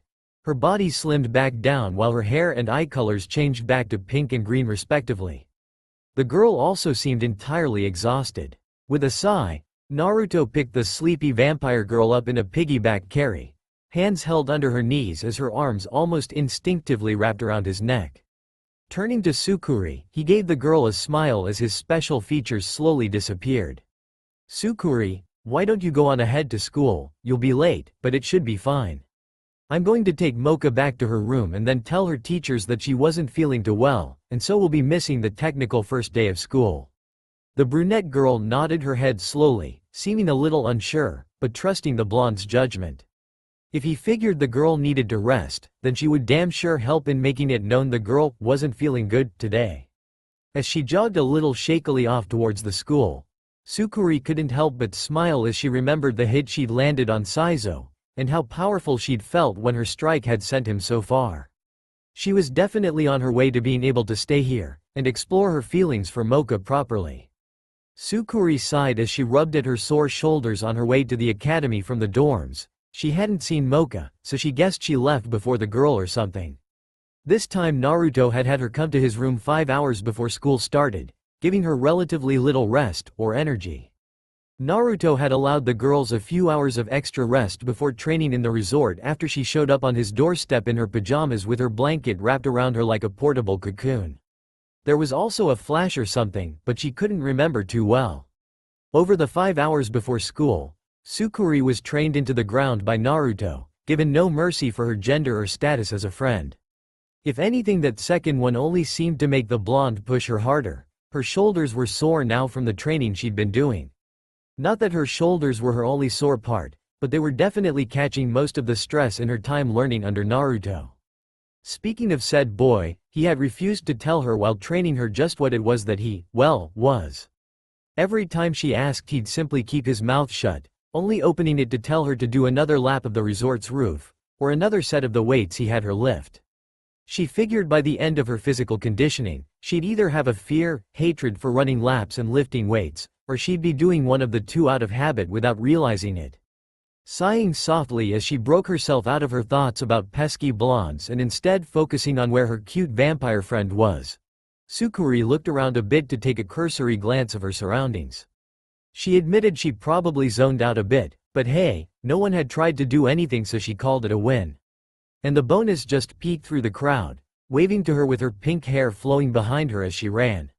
Succubi smiled as she watched Mocha run towards her, a small blush on her cheeks as the vampire girl waved at her with such a big and happy smile. She wanted to protect that smile. Shaking her head as the pink-haired vampire got closer, the brunette found herself bracing her feet against the ground as her friend soon turned into a pink missile that attached to her front with arms around her neck. She blushed a bit more than before but returned the girl's hug, if a bit shyly, only to squeak as she was picked up and spun a bit by the pink-haired vampire.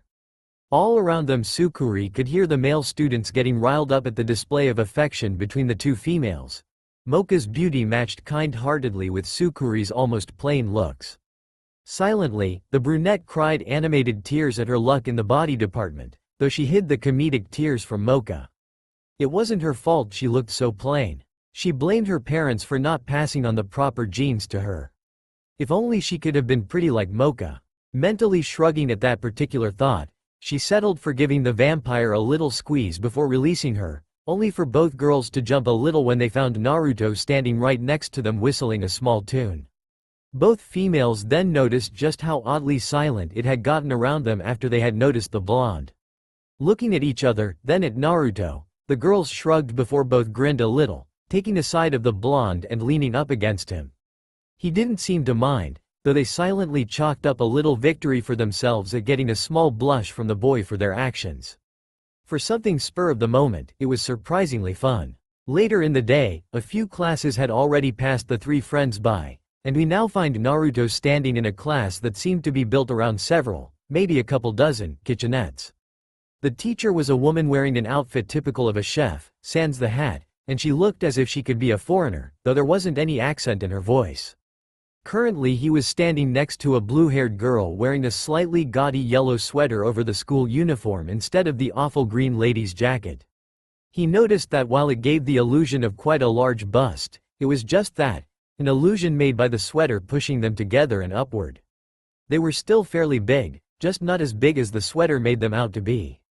Blinking as he realized he had just spent a couple minutes analyzing his kitchen partner's sweater, he sweat dropped a bit before sighing and absently reaching for ingredients as they were called out by the blue-haired girl next to him. My, she was a bit of a bossy one, wasn't she? There was something else about the girl as well that he couldn't quite put his hand on as she gave him orders for which ingredients to get, which order to use them, and how to use them. It felt to him as if something was trying to prod and poke at his mind, to enter it and do something to it. He also noticed how the girl seemed to frequently try and gain eye contact with him, something that was disturbingly familiar to him. He did it himself sometimes when he was battling a female opponent and couldn't afford to play fair. Frowning slightly, Naruto subtly gave the blue-haired girl a sniff from a distance so he wasn't noticed so easily, of course, and both shivered and allowed his mind to race. The girl was definitely some kind of UAL demon like him, and boy did she smell like it. The girl must have been constantly blasting her innate charm or something though, because the pheromones pooling off the girl were crazy. He pitied every guy in a relationship in this school who had an enhanced sense of smell who went near this girl. Suffice to say that one sniff made him quite uncomfortable for the rest of the class. He had to constantly hide his erection as the girl seemed to try to be as close as possible to him the longer whatever she was trying didn't work. By the time they were supposed to go up and show the teacher what they had made, Naruto had adamantly insisted that the girl, Kurumu if he heard right, do it herself. He used the excuse that she had done most of the work, while all he did was get the ingredients and help with a little mixing. She did it in the end, but the look she sent him as she walked away, along with the sway to her hips, did absolutely nothing to calm his raging, pheromone-induced boner.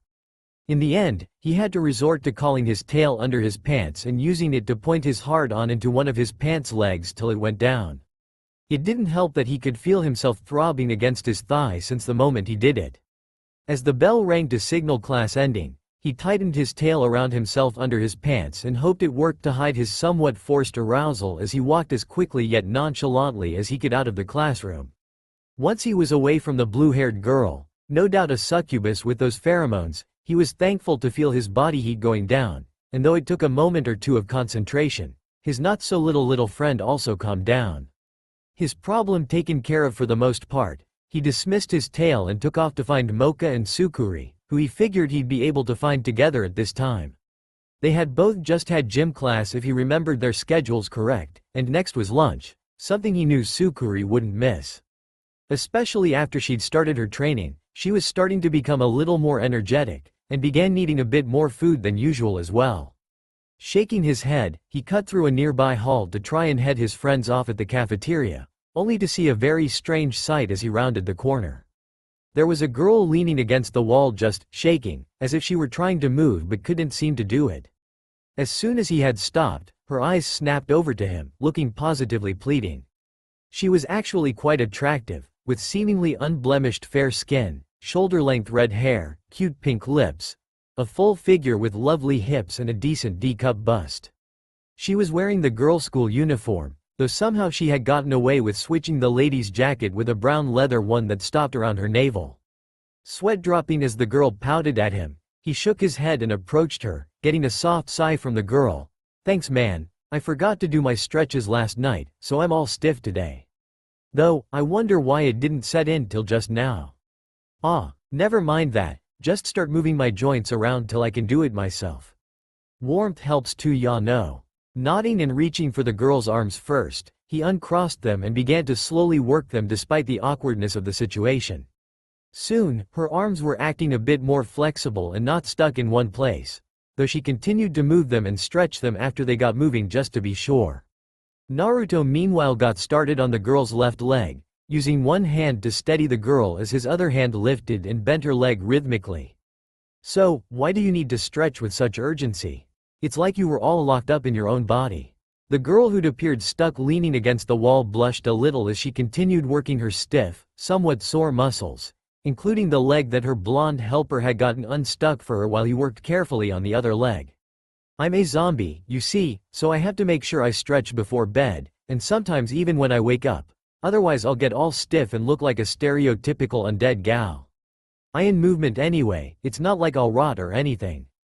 Naruto chuckled softly at the girl he was helping, wondering if she was actually a zombie, because he hadn't really been paying much attention to her, so she looked quite normal to him. Well, she did till he focused on her body while carefully lifting and flexing the girl's remaining leg. It looked like she was hiding some kind of marks or something with quite a bit of makeup. "Hey, I remember you. You're in my main class in the morning, aren't you?" The girl raised an eyebrow before grinning, showing off all her almost cartoonishly sharp teeth. "I'm in your cooking class too, blondie. I totally saw you rearranging a stiffy earlier." Yeah. Blushing at the girl's teasing, Naruto simply grumbled and reached back to give her rump a firm smack, making her jump a bit before she realized she was basically good to go. Blushing a little herself, the girl rubbed the back of her head sheepishly for her teasing. "Hey, thanks for the help, I was in a real pinch with my stiff joints. Maybe I'll help you out with something stiff sometime." With a wink to the boy she'd made the offer to, she turned tail and ran off, leaving Naruto grumbling and pouting at her retreating back. He knew two things now from this encounter with the girl. He was going to get her back for this, and before he did that he had to find out her name. Giving a soft huff of remembrance as he sat in the lunchroom and enjoyed a bowl of ramen and a tuna sandwich, Naruto slowly looked around, keeping an eye out for his friends. This was their lunch period too, though he had no idea where either of the girls was, but he supposed they could just be lollygagging on their way to the cafeteria. They should hurry though, it wasn't as if they had forever to eat lunch in the first place. He was interrupted in his stationary lookout for his friends when a minor annoyance took a seat opposite of him. It was the girl with the uber-powerful pheromones again, and the worst part was he was quite sure she was only partly aware of just what she was doing. She had no idea what he was, no idea how strong he was, how strong his will was. She could be tempting some kind of soul-eating doom beast for all she knew. He wasn't one of those, he was just saying. Plus, she had no idea who any of the boys she'd probably charmed were either. They could be a bunch of damn psychos. Gosh, he was some strange dichotomy of not having it, and strangely protective, over this girl. It must have been his instincts as the apparent last incubus in the face of a healthy if somewhat naive succubus. Is there something I can help you with, Kurono-san? Do you possibly want a bite of my tuna sandwich? Or should I go get you a hot dog from the cafeteria store? His tone of light teasing and the barest hint of mocking seemed to fly over the girl's head as she stared at him intently, cheeks a bit flushed. This whole day, ever since you became my partner for today in cooking class, I don't think you've ever looked me straight in the eyes, have you? Raising an eyebrow, the blonde pursed his lips for a moment at what he figured to be an attempt to charm him by the girl. Sadly, he had to burst her bubble. You're wrong. I made eye contact with you, however brief, several times during cooking class. You are probably simply so used to men falling under your charm ability that you dismissed my glances as tricks of the eyes since I didn't succumb to it. Right? The blue-haired girl's eyes widened, and she gripped the table tightly as she turned to glare onto the boy, though it also seemed to have a bit of hope in it too. How? Humming softly for a moment, Naruto placed a hand to his chin as he thought about what he would do about this situation. Finally, he decided not to deceive the girl, and indeed he found he hadn't the heart to after what he had learned about her race and its sibling race, his race. Part of the truth is that these glasses block the charm ability, though it was meant for one much stronger than you are using. Another part of the truth is that I don't need these glasses to look you in the eyes, Kurono-san. You are a succubus, right? The girl's eyes were wide, and she seemed to begin trembling immediately after he'd told her he had no need for the glasses to basically block out her charm ability. Her heart was pounding in her chest, and she felt for all intents and purposes as if she were a shy little girl about to get the best present in the world, with enough to share with her whole family. As long as she got first dibs, that is. Taking off the glasses, Naruto leaned forward so his face was mere inches from the blue-haired succubus's own, his glowing blue eyes seeming to entrance her, both completely unaware of the students now looking their way, completely focused on them.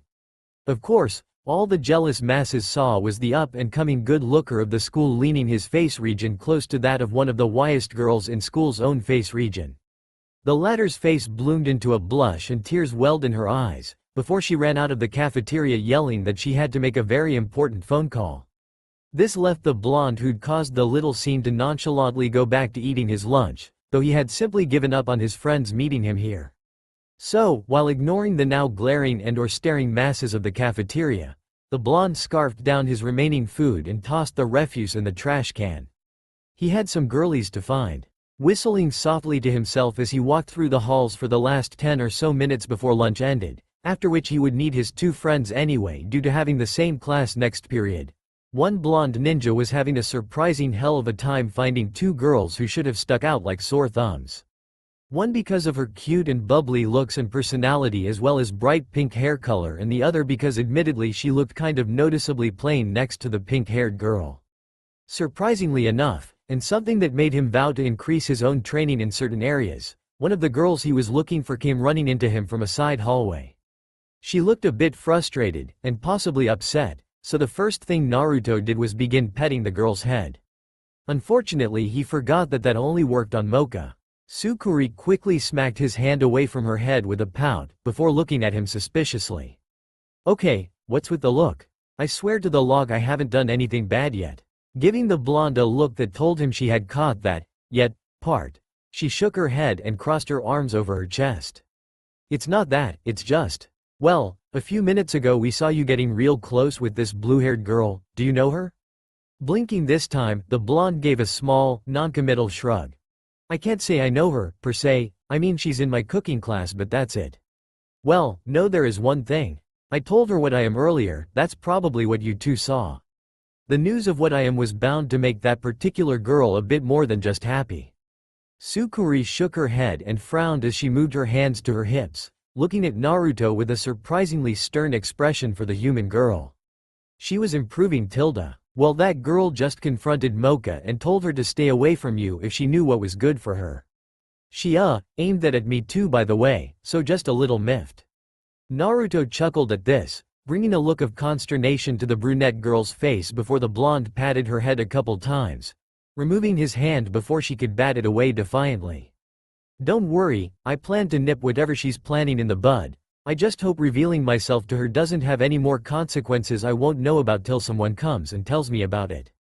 Seriously, I'd much rather be told to my face if I'm going to have problems with someone cause of what I am. Succubi waved the boy off with a small sigh, relieved that her friend at least seemed sure he could stop whatever sinister little plot the blue-haired girl from earlier was planning. She had honestly looked as if she wanted to hurt them to keep them away from Naruto earlier, and while she could throw a punch and use a form of super strength at the moment, she felt it wouldn't be enough. Well, you go get Mocha and tell her I'll be dealing with the blue-haired girl before she becomes a problem. You might want to be there for her in case Kurono-san does something against Mocha or you with the people she's already charmed.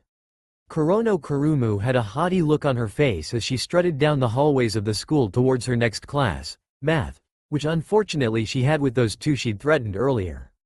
She was in such a good mood that was all she had done at the time, but if she saw them even look at Uzumaki Naruto after her warning, there'd be hell to pay. The first Incubus in centuries. She was not going to pass up this golden opportunity. Of course, before she could think any further on what her courses of action from then on would be, the supply closet in her path opened up, and two strong hands shot out quick as a blink, grabbed her, and yanked her into the room before she could even squeak.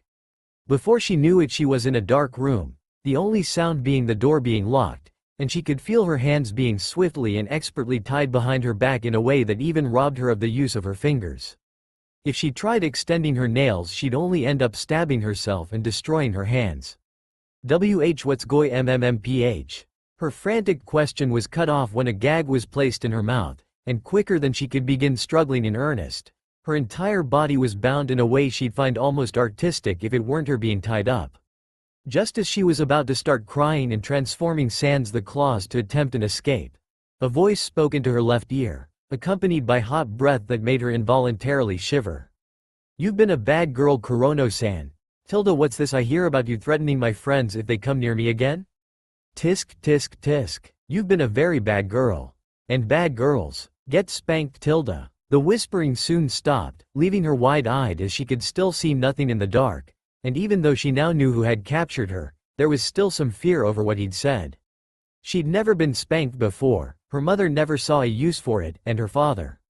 Well, she never really knew him, honestly. Biting down on the gag in her mouth, the girl shook as she waited and waited.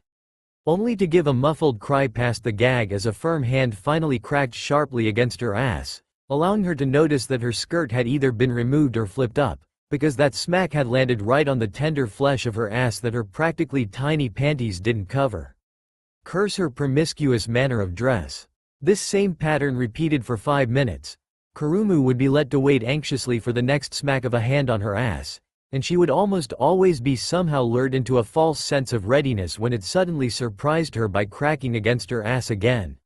Her face was flushed. Both her ass cheeks were the same, and tears were falling down her cheeks.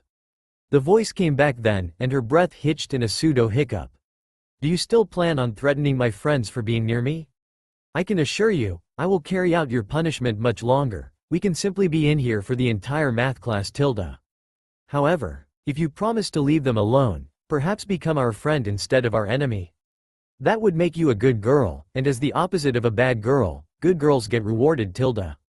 As the last syllable of the boy's last word heated up her inner ear, she gasped into her gag as she felt a surprisingly gentle touch to her panty-clad core. Of course, this also resulted in the person who'd been spanking her finding her to be positively soaked from his punishing her. She couldn't help it, she was a succubus, ergo kinky by nature. Not to say she wasn't properly chastised with this, of course. And the promise of a reward for something as relatively simple as becoming friends with the people she'd recently threatened only had her swiftly getting wetter. Maybe she'd throw in an apology to those two later as well. Do you promise to be a good girl now? As much as I'd enjoy taking a hand to your perky backside again, I'd much rather not do it as a full-on punishment. Give me 2 nods if you understand and we'll make the promise. Quite quickly the girl gave 2 nods of her head, and he was treated to the sound of muffled whimpers as he proceeded to rub at her soaking core through her panties. Smiling, he thanked his excellent night vision for allowing him to view the state of the girl he'd kind of sort of kidnapped and assaulted, depending on how you looked at it. Who was he kidding? If he wasn't so sure the girl in his lap was probably smitten with him for his actions, he'd have both a guilty conscience, and probably a lot of people, least of all the girl's parents, after his head and his ass for his actions. Taking a small calming breath, shivering as he breathed in the girl's heady pheromones, He pressed a little harder on her panty-clad snatch as the girl tried to wiggle and get more than just the small touch he was giving her. He gently laid a hand across her handprint-marked buttocks, garnering a muffled gasp from the girl as his warm hand felt somewhat cool against her heated flesh. "Patience, I'll be sure your reward is fulfilling and satisfying before we head back to class, Tilda." She tried, she really did, but Kurumu simply couldn't help just a little wiggling as the incubus who had revealed himself to her rubbed her panty-clad muff far too slowly for her liking. Of course, she would have much preferred something larger and harder of his, but she figured she wouldn't push her luck. For now anyway, since she could have what she truly craved, even if the newness of it made her nervous about actually getting it whenever she finally did. The blue-haired succubus settled for the touches her incubus was willing to give her. Thankfully he began to soon touch her more, pressing 2 fingers to her covered core, placing a bit of pressure on her opening, drawing a low moan from the bound girl past her gag. Idly, it occurred to the bound girl that she should probably get out of here soon if she didn't want this to become some kind of fetish. Ah, the perks of being a succubus, she was able to enter a state of somewhat enhanced pleasure. Each touch the boy gave her sent sparks up her spine, and seemingly against her volition her tail popped out, swishing about smoothly. Finally, her panties were pulled to the side and a single digit was slowly pushed into her slit. As a succubus she didn't have a hymen, or to be more accurate, she was born without one. She could have one technically whenever she wanted, both as a deceiving tactic against people with certain tastes, or to enhance the atmosphere of. Some men like the thought of taking a girl's virginity after all, something about pride or what have you. The blonde's fingers slipped into her easily, even as her walls clenched down around him and coated his digits in her feminine honey. She was a succubus, so she naturally produced much more than any other race except possibly water-based monsters. The previous spanking and now the current fingering were getting too much for Kurumu, who had only ever touched herself before, and had also never been spanked before. Succubus or not, she was technically still a virgin even if she didn't have the physical proof. She had yet to really earn the legendary stamina of a succubus. And she wouldn't till sometime after she finally lost her virginity. With a soft, muffled cry and the arching of her back, wings popping out like her tail and flaring out, Kurumu came all over Naruto's digits, which were slowly, teasingly even, pulled from her. She still couldn't see, but she could tell by the pleased sound the boy made mere moments after taking his hand from her crotch just what he had done. She didn't think she could possibly be more turned on in that moment than she already was. And she hadn't even gotten to see anything that had taken place. Still, this left her with a small dilemma. Of course, she wanted to be a good girl, and she had promised to be one, even gotten the reward for it, but what if maybe a girl just wanted to be a little bad sometimes? That and several more thoughts ran through the blue-haired succubus's head as she was slowly untied and let free, no doubt about to be made to go to class after such an intense experience. Goo, hopefully she'd be able to sit down with how hard she'd been spanked.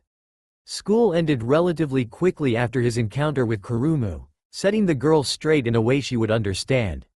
It helped that she seemed entirely willing to accept it when she found out it was him doing it, almost too eager even. Sighing, Naruto shook away such thoughts before he popped a boner and likely drew the ire and jealousy of many males in the school, as well as the lust of many of the females here as well. He was still waiting for Succubi and possibly Kurumu to join him and Mocha for the walk home after all. Said pink-haired bubbly girl was currently looking through some art Naruto had recently drawn in art class, in record time too for such nice pieces. They were all seemingly old-age Japan-styled artworks, mostly of great beasts such as tigers, foo dogs, oriental dragons, etc. He said he learned from an acquaintance he made a while ago, but she still found it amazing that he could put such quality into his work with seemingly so little effort. She already wished she could be so swift in her drawings.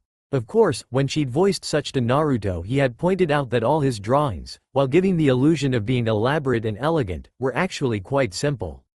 It wasn't as if he could draw any of the things he'd seen others in the class draw, and the only reason it looked like he might get good grades in the class was because Ishigami-sensei seemed to be a collector of old Japanese artworks. Apparently his counted. It figured for him to become a teacher's favored student he'd have to go to a school for monsters. Pouting seemingly at random while waiting for Succubi and possibly Kurumu, Mocha took this opportunity to speak with the boy over what he had apparently done in dealing with Kurumu before she became a problem. When the two of them had come into math class several minutes late, at the same time, it was kind of suspicious. Then she had noticed Kurono-san having trouble sitting without shivering and/or wincing, and her cheeks would flush whenever one or the other action occurred. Naruto-kun, can I ask you something if it's not too much trouble? What do you need, Mocha? You know I can't help you with homework, you're already better than me at that. The pinkette giggled softly but shook her head, blushing a little as she placed her palms against her cheeks to try and calm herself. And no, well you see, it's just how exactly did you deal with Kurono-san earlier? She seemed a bit off, and you looked a little uncomfortable during math class as well. Naruto's sweat dropped at the girl's question, before shaking his head a bit and scratching his cheek sheepishly, a small blush on his face at remembering why he'd looked so uncomfortable during math class. If it wasn't bad enough he'd been in close proximity to an aroused succubus, not only was he the cause of said arousal, and even managed to get a taste of the girl's climax, but then when they had finally managed to get to class, their teacher turns out to be some kind of super stripper or something with the outfit she was wearing, as well as the general aura she seemed to give off. He swore she was doing it on purpose, but every so often she would do this little bending over motion towards the board to write low near the bottom of it, and that would push her butt out a bit to make it more pronounced. Her skirt just so happened to be short enough to hint at a peak of hidden delights from between those soft-looking thighs. He blamed the teacher for a good 60% of the problems he'd had, and felt he was going to have for that class. Kurumu was no doubt going to be responsible for the other 40% of his troubles. God forbid she ever found out any of his fetishes. You're spacing out, Naruto-kun. Blinking, the blonde realized that he had indeed spaced out, and he seemed to have followed the pinkette to a nearby juice vending machine. Sulking at what had to be like the millionth time yes he knew he was exaggerating, he had gotten so distracted he was no longer aware of his surroundings. Naruto popped some coins into the machine and bought Mocha tomato juice. Sorry about that, Mocha, but it was really nothing, we just had a serious talk, and I used a method to get my point across that I was positive she would understand. She got the message, so there shouldn't be anything more that needs to be said on the matter. He huffed after speaking, crossing his arms over his own chest as Mocha pouted at him, but accepted it after a moment and opened the drink the blonde had gotten her. Sighing, he reached out and began to pet the pink-haired vampire's head softly as she enjoyed her drink. It was the least he could do for hiding his real method of disciplining Kurono-san from her. Speaking of, they didn't have to wait for said girl much longer than it took Mocha to get halfway through her drink, though they were surprised to see her dragging Succubi behind her.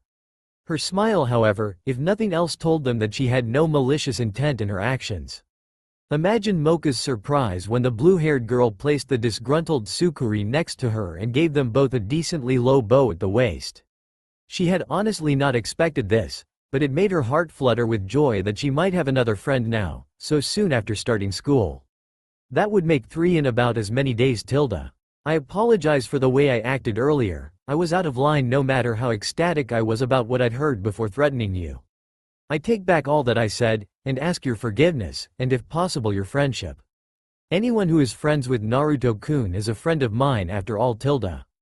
Mocha was happy to have another friend, practically having to restrain herself from bouncing all over the place like a child on a sugar high.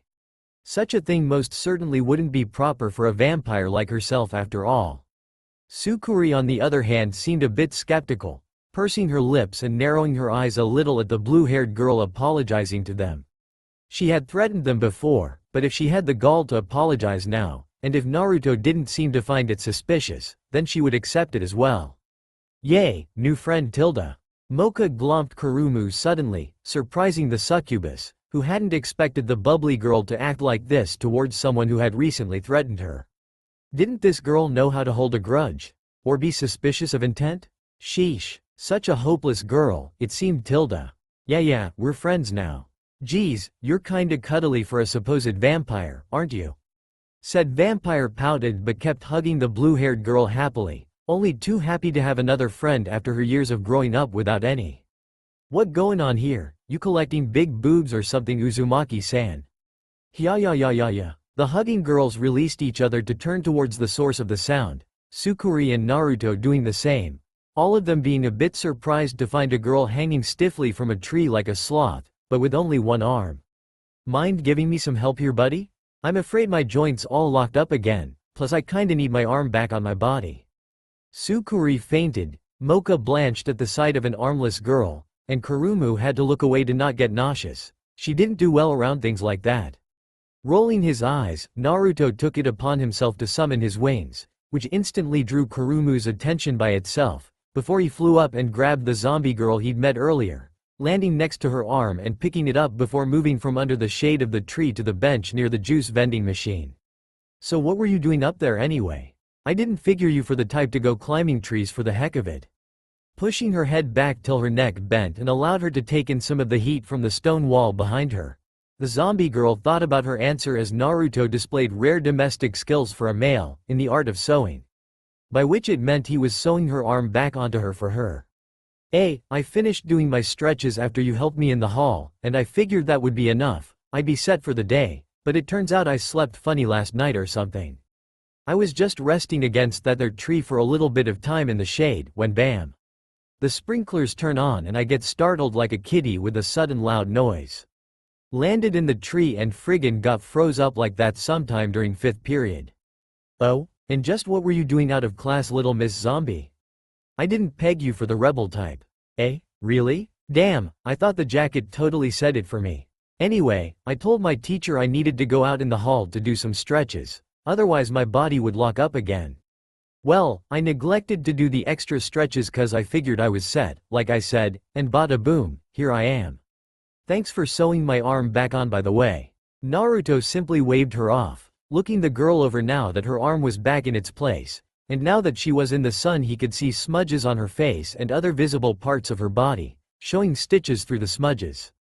Hey, what's up with the stitches? You get cut before or something? At this the girl just waved him off with a playful scoff. These old things? I get things cut off almost all the time back home. Some of these pieces aren't even mine. For instance, got this left eye from a cat-type monster that tried to mug me a few years ago. I may not look it, but I'm actually too old to be in this place by at least a few years. Or at least in the grade I'm in now, but hey, I never got to go when I was the correct age, so here I am. Succubi shuddered from her spot behind Mocha as the zombie girl on the bench talked so casually about some of her bits and pieces not being her original ones. She was fine with Mocha, she was cute, bubbly, totally his type, and she apparently wasn't able to turn her into a vampire with a simple bite. Till she was told conclusively otherwise, she was staying totally clear of those stupid sharp teeth in the zombie's mouth. Hey, y'all know I just realized I never told you my name, Blondie. The name's Caverda, a play on the word cadaver. It's like my big sis's name being a play on the word zombie itself. Naruto smiled and rubbed the back of his head a bit. Well, at least the girl was certainly plenty friendly. Shrugging, he extended a hand towards the girl, who accepted it and let the blonde pull her up. Well, Caverda, nice to meet you officially. You know, now that we know each other's name. You do know my name, right? You don't honestly think it's Blondie, do you? Bah, course I know your name. I heard the teacher calling it in cooking class earlier. Uzumaki Naruto, fish cake. The blonde blushed at the more embarrassing meaning for his name, before he glared at the zombie and lifted one of his hands, before lashing it out quickly and smacking the undead girl's ass, making her squeak and jump at the impact. Meanwhile, Mocha and Succubi blushed at the act, while Kurumu began to give Caverda the stink eye the moment Naruto's hand had landed against the redhead's butt. It's Maelstrom. The hell, man, warn a girl before you do something like that. I'd prefer if there weren't too many people around to see it, ya know? Yeah. While Naruto was stuck unable to think of something that would properly get to the seemingly shameless zombie, Kurumu had her cheeks puffed and seemed to be fuming, practically frothing at the bits. She was so jealous. Spanking was supposed to be their thing. It was bad enough she wasn't able to take out Mocha, so Naruto-kun would belong to only her, and maybe her family. But now she had this exotic zombie girl over here all but making a pass at him? Graw, Kurumu snapped, and had to be held back by a only slightly struggling Mocha and an almost completely struggling Succubi before she could jump at and attempt to maul Caverda. Of course, all the zombie did was chuckle at the now transformed Succubus and her little temper tantrum, with the blonde standing next to her being just as amused, yet at the same time unamused. Kurono-san, sigh, I thought I set you straight about doing things like this. No, you only told me not to go after Pinky and Plain Girl. You never said anything about hussy zombies who don't do diddly when you spank them. That's like, practically flirting. He really had to restrain himself from palming his face right then, because if he did, he wasn't sure he would be able to hold himself back, and then he'd either break his glasses or knock himself out. Though chances were it would probably be both. Do you even know why you're being so possessive in the first place? Because that's what's happening right now, you're being a possessive little brat. He may have been a bit harsh, but he honestly wanted the girl to not be so possessive that he couldn't be himself around any female friends he had. Which seemed to be all of them at this school, so far anyway. The dream of having a male friend to bond with and talk about girls with. Totally blaming that guy he met in Kumo while on his journey. There didn't need to be any clarification on that guy. Naruto was brought out of his thoughts, a habit that seemed to be imposing itself on him lately, at the sound of Mocha and Succubi crying out when Kurumu broke free of their holds. Instead of attacking though, her face looked all kinds of conflicted, and she simply turned tail and ran. Scratching the back of his head a bit, he tilted it when he saw Caverda move to help the two fallen girls up, a strange guilt building in his stomach, though he ignored it because he knew for the most part he was right in what he'd said. Just probably not in how he'd said it. Hey Mocha, do you think you can do me a small favor? What is it Naruto-kun? Does it have to do with Kurumu-chan? Chuckling sheepishly at the question, the blonde could only nod a little, getting a small smile from the vampire. Despite the succubus's actions, the pink cat was entirely ready to put it behind her and finally make real friends with the blue-haired girl. Well, her original problem seems to have stemmed from you inadvertently drawing attention away from her. The way I figure it, she's probably been taught her whole life that she is supposed to charm men, and probably be very good at it. However, I feel that she still has this innocence about her, like she doesn't truly understand everything she does, even though she's a succubus. My idea is, now that I seem to have accidentally pushed her over some sort of edge, is to take off your rosary and have the other you fight her. The pink-haired girl paled a little at that, because her other side, as it were, had decided earlier to talk to her now that she'd been awakened once. While she had nothing but nice things to say about Naruto-kun, veiled as they were in the words, know his place, the moment Kurumu had showed up the other her hadn't had anything positive to say. Sure, maybe they had started off on the wrong foot. Maybe the blue-haired girl had been just a bit hostile when they first met. But if Naruto believed there was a different side to the succubus, then she was willing to believe it too, though just to be safe. Hey, are you sure that's a good idea Naruto-kun? The other me? Well, she's been nothing but as hostile towards Kurumu as she was to me when we first met, more so even. The blonde shook his head and gave the girl a smile. Don't worry, I'll tell you on the chance the other you can hear me in that fancy necklace of yours. And then I'll tell her once she's out. If she doesn't stop when I say so, or at least try to hold back, then I'm going to do something to her that should have been done years ago.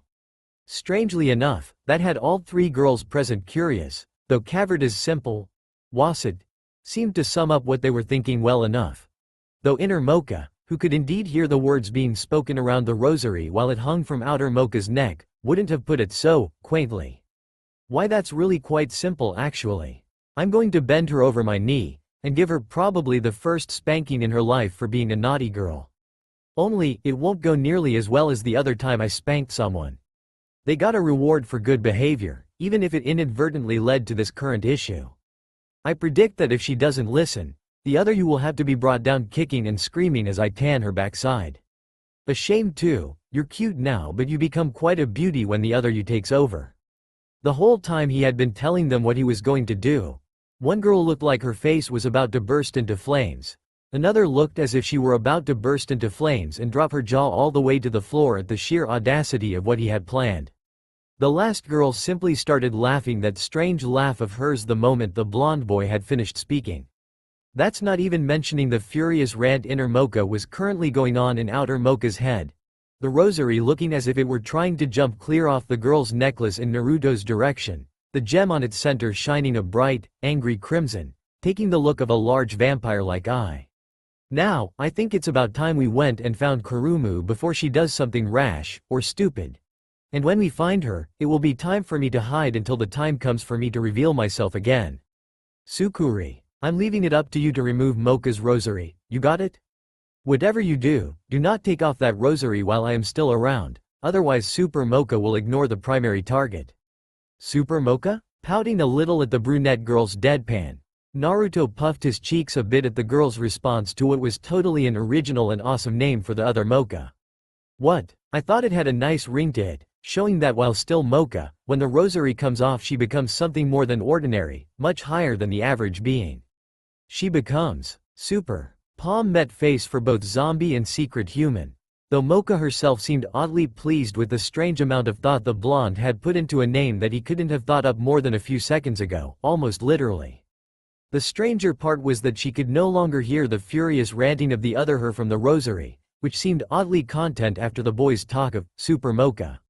The bubbly pink vampire liked the name, but was secretly quite glad her other side was too proud to actually use such a childish name as Super Mocha. Kurumu was furious, confused, and conflicted at the same time. She had come to Youkai Academy with the goal of finding her chosen one, the destined mate of her species, with the incubi all gone. Only she learned that they weren't actually all gone anymore, there was one left, or one more, and she didn't care which. She had been filled with pride at finding the only incubus in the whole world, as it were, and after a call to her mother, very awkward by the way, what with the reason for the call, she had been urged to make the boy hers.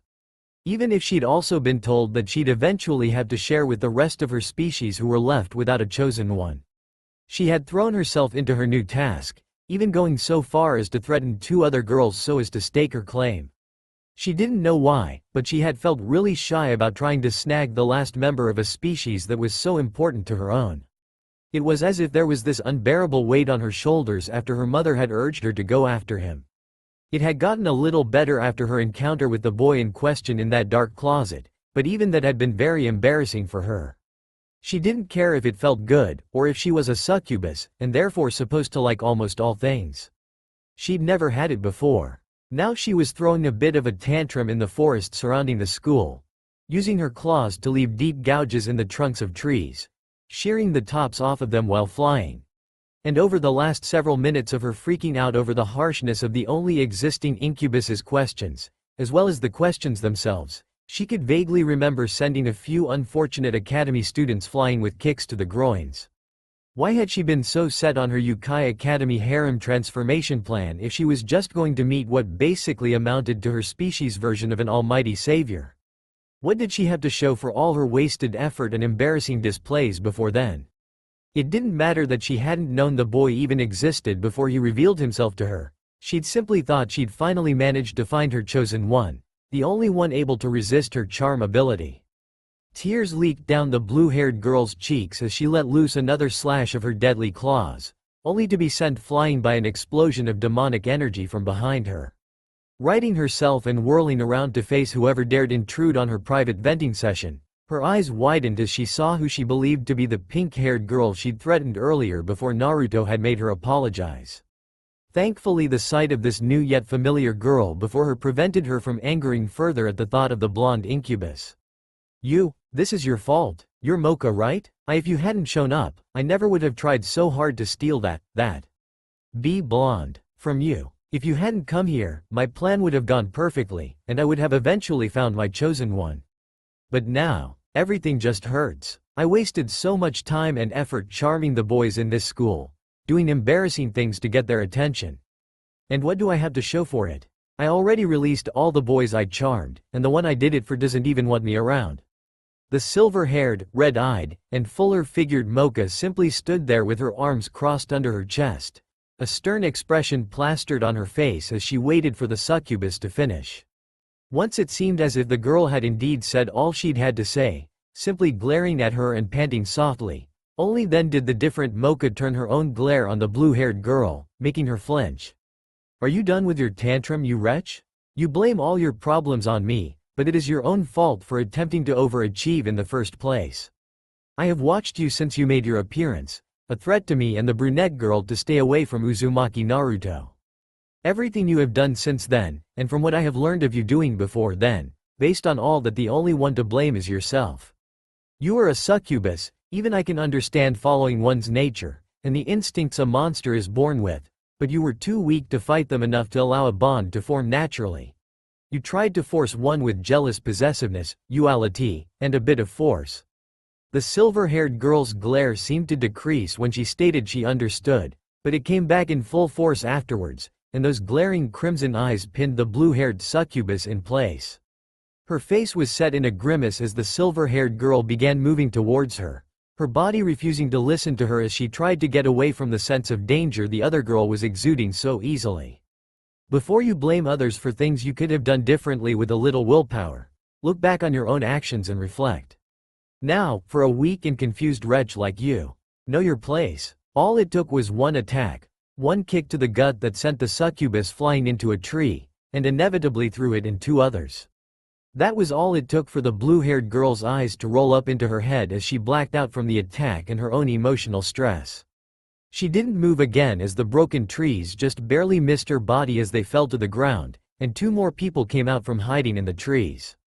However, they froze as Mocha turned her glare to them for a moment, only to let out quiet sighs of relief when her gaze shifted to the treetops around them. And you, wherever you are, don't go relying on others to teach people lessons you should be perfectly capable of teaching yourself. This is partially your own fault as well, you simpleton. You could have just as easily told her that her methods wouldn't work on you as you did simply letting her continue in hopes of catching your attention. Come down here. No, you're gonna yell at me. 2 sweat drops and 1 growl was the response to the childish cry coming from all around the clearing, and the one who growled sent a redoubled glare into the surrounding trees. I will do much more than simple yelling if you do not bring yourself before me and take your punishment like a man. Or did you deceive the blue-haired weakling? Are you not an incubus as you'd have us believe, but instead a mere succubus in disguise? In his hiding spot where he was projecting his voice, the target of the busty vampire's ire could feel the girl's smirk at her jab, and it was all he could do not to jump down there and get in her face for it. Even now he could feel his control slipping. Very well then, it seems the succubus race needs to be informed that they've been recently fooled. One of their own masquerading as the precious sibling race they have lost. That's it. Naruto was in the clearing and in inner Mocha's face before he even realized he'd been successfully taunted into showing himself. When he did realize what had just happened, however, he had just one thing to say as Super Mocha pulled her fist back. Clever girl. The next 10 minutes for the blonde was spent being angrily lectured on how to think things through and take responsibility when he didn't by the incredibly satisfied-looking Super Mocha. He took no small amount of pleasure in referring to her like that in his head while she lectured him. Maybe he should make a special seal that turned her aura and hair yellow whenever she was released, keep it on her for like a week's worth of transformations. Nah, that would be mean to the cute and bubbly outer Mocha as well. That would be totally uncalled for. By the time Super Mocha had finished her lecture, with a parting shot to his ribs that made Caverda and Succubi wince before she put the rosary back on, Naruto actually had thought about what she had said. Holding his aching ribs where Super Mocha had kicked him before resealing herself, the blonde turned his gaze over to where Kurumu laid unconscious in a precarious position among the trees she'd felled when Mocha kicked her. Caverda, Succubi, do you two think you can take Mocha back to her room before you two turn in for the day? I think I'm going to take Kurono-san to the infirmary. Looking at each other, one shrugged while the other gave a small smile, before both girls slung one of Mocha's arms over their shoulders and began taking her off towards the dorms. They didn't know why the bubbly vampire always seemed so tired after unsealing her inner self, but Succubi at least thought of it as her duty to watch over the vampire girl during these times. The cute and bubbly Mocha was just her type, that was correct, but if she were honest with herself, then she wouldn't be able to say that she was ever really scared of the other Mocha. It was just the opposite really, because while the Mocha she'd met first made her feel giddy and girly, the other Mocha filled her with no such pure feelings. The other Mocha made her spine tingle and her heart flutter at the sight of her glare. She swore to Kami she wasn't some kind of masochist. She just liked the admittedly submissive shivers the other Mocha seemed to always send up and down her spine. The door opening drew the attention of the room's only previous occupant as she looked up from her desk, or more specifically the small amount of papers upon it. Student files and such, nothing she wasn't supposed to have. The woman in the room blinked as a decently sized male figure entered the room once the door was fully opened, and as he stepped into the light of the room, the woman was able to recognize a female figure in the male one's arms. She was limp in his hold, so she was up and next to the couple quickly, a hand slipping to the girl's neck to feel for a pulse. "Sorry about this, Nurse-san. I wish I could have brought her in for something less serious, especially since it hasn't been very long since school started. She'll be okay though, I applied some first aid before I brought her here." Checking the girl over despite the boy's attempt at reassurance, the woman raised an eyebrow as she noticed a quickened pulse and a bit of a flush to the girl's face as she rested in his arms. She seemed to be fine, if obviously unconscious, and she was also quite the looker too. "You didn't do anything unscrupulous to her, did you?" What? "No. Damn it, she's unconscious, I'm not that kind of guy." What he didn't say of course was that he had done just that once, though he had had the woman's express permission. He'd even been sure to get it in writing before going through with it. Even supernatural beings had to protect themselves from the wrong side of the law after all. There were some things even ninja believed were wrong after all. "Well, you can place here on whichever bed. They're all open at the moment.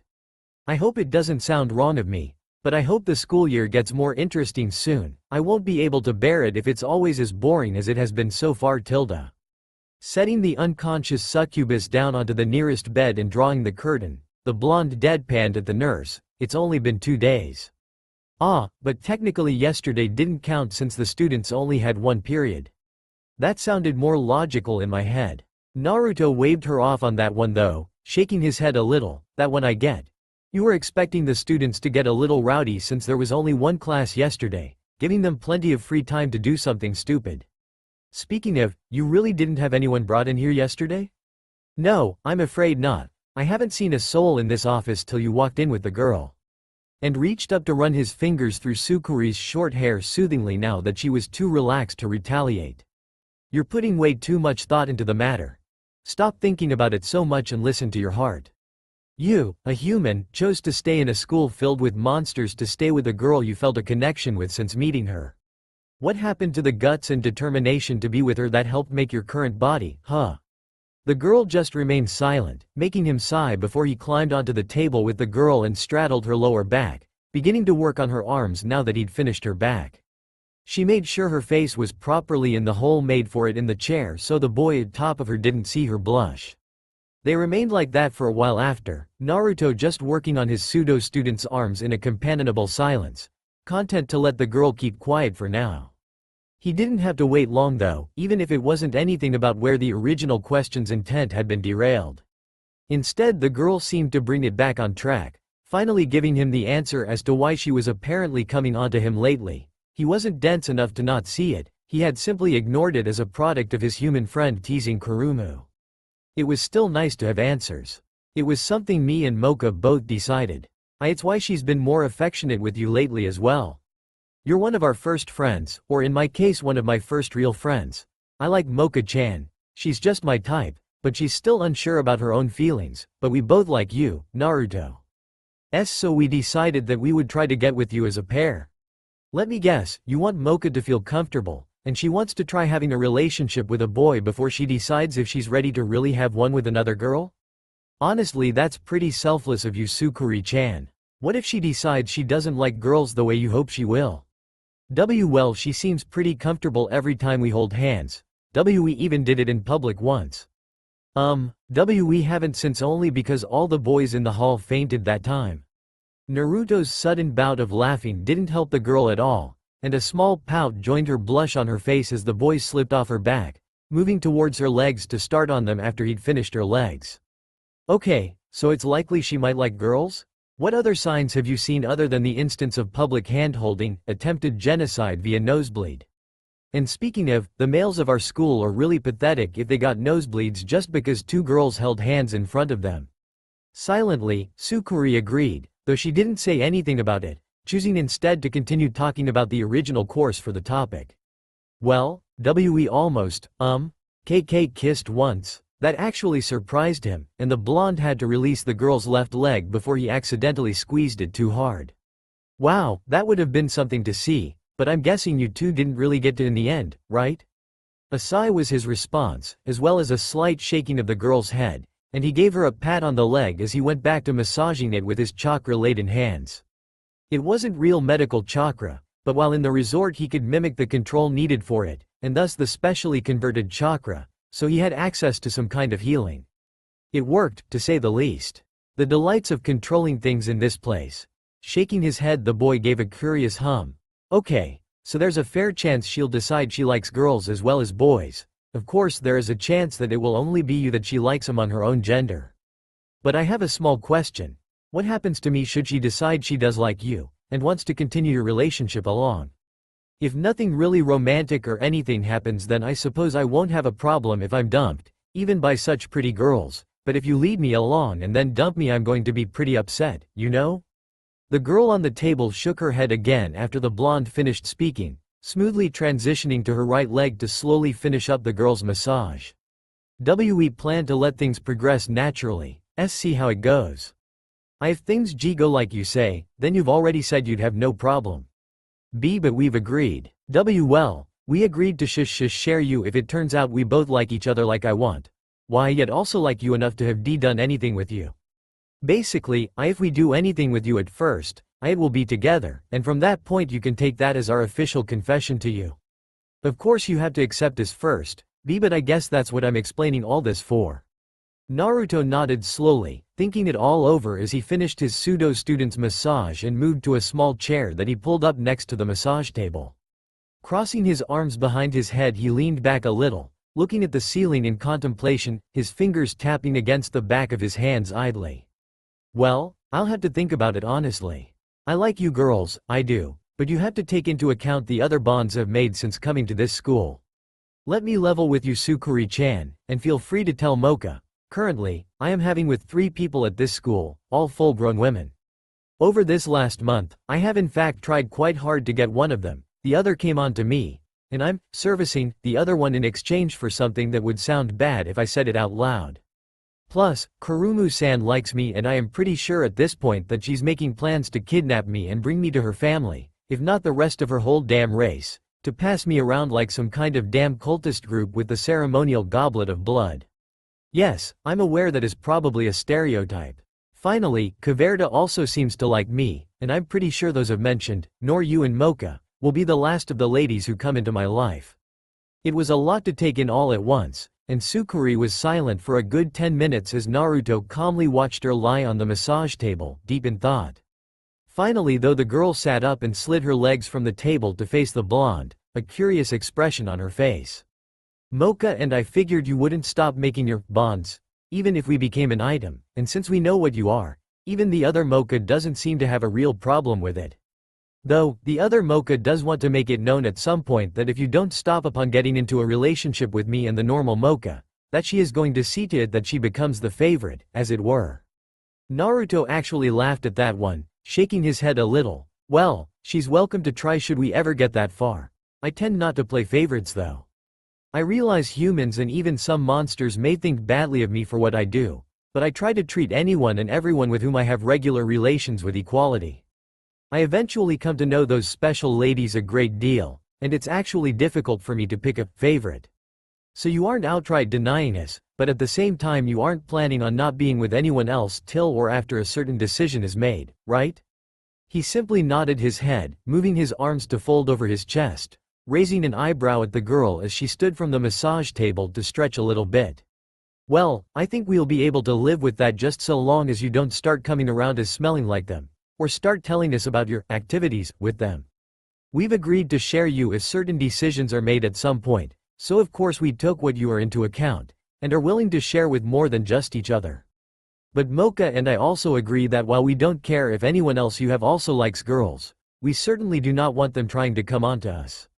Mocha-chan because she's unsure how she feels, and me because I like Mocha-chan and I'm a human, so I have enough personal issues sharing her with you that I'm working on as it is.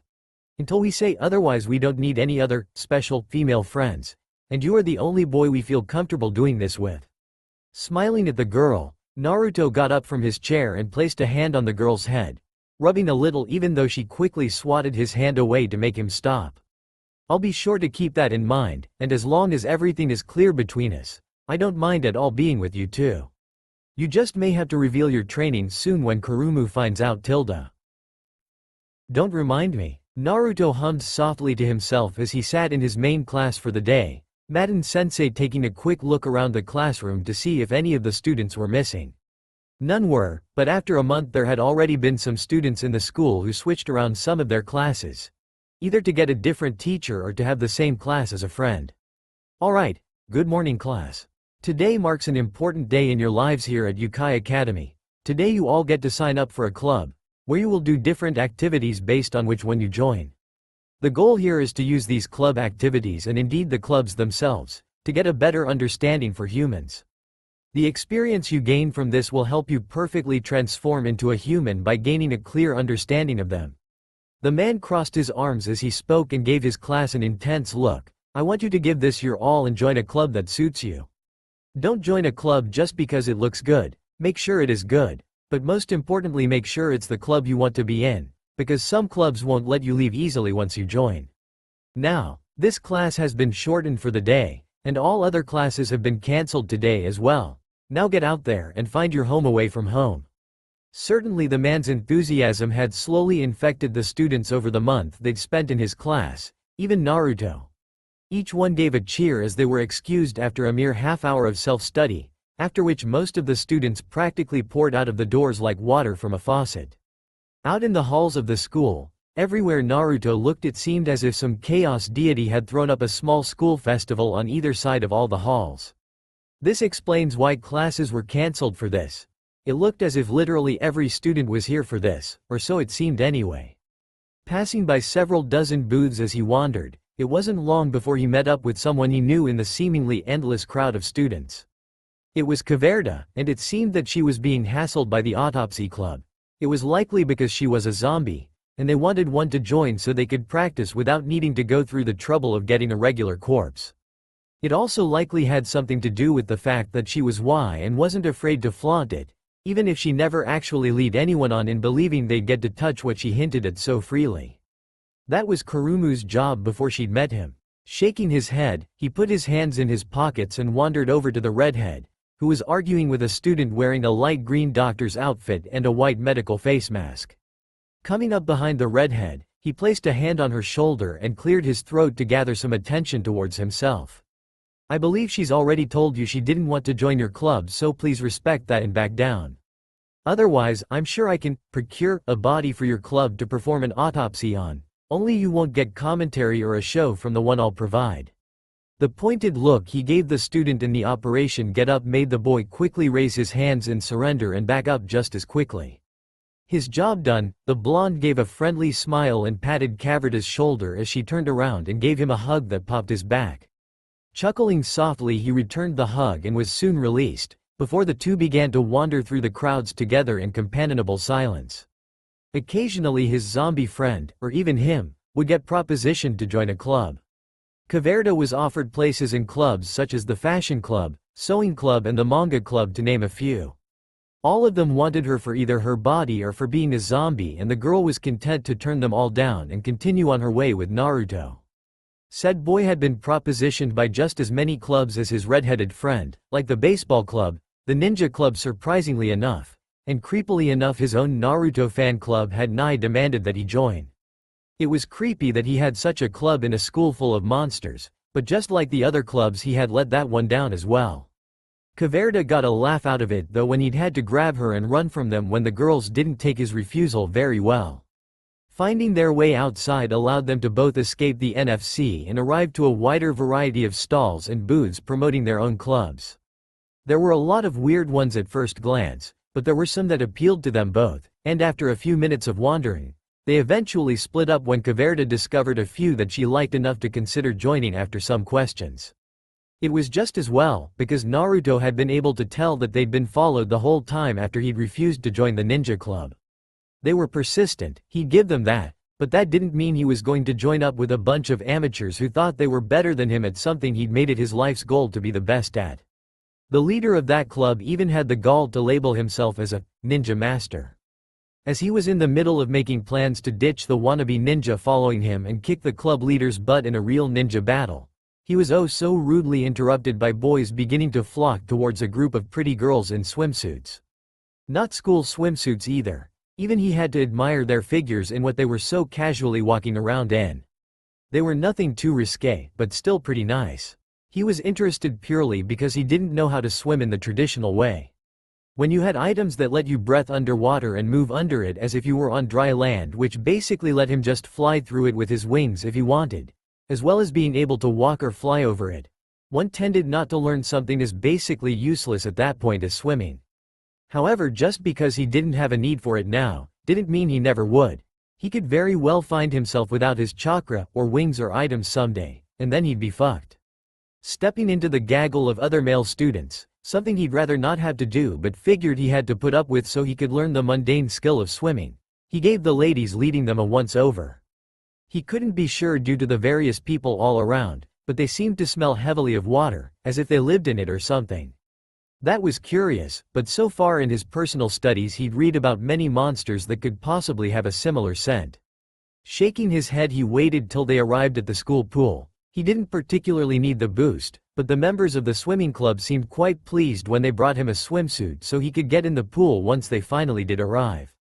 Changing went quickly enough, though he'd had to shoo away several current club members who'd tried slipping into his changing room to help him change. He was quite sure if he'd let them stay that he would never get to actually learn how to swim. Stepping outside into the pool area, Naruto placed a pair of shades on his face over his glasses, adjusting the, thankfully, orange swim trunks the girls of the club had provided him with. They had black lines going down the sides at either hip, and they even had pockets on either leg where he stored a small water emergency kit in case he needed it.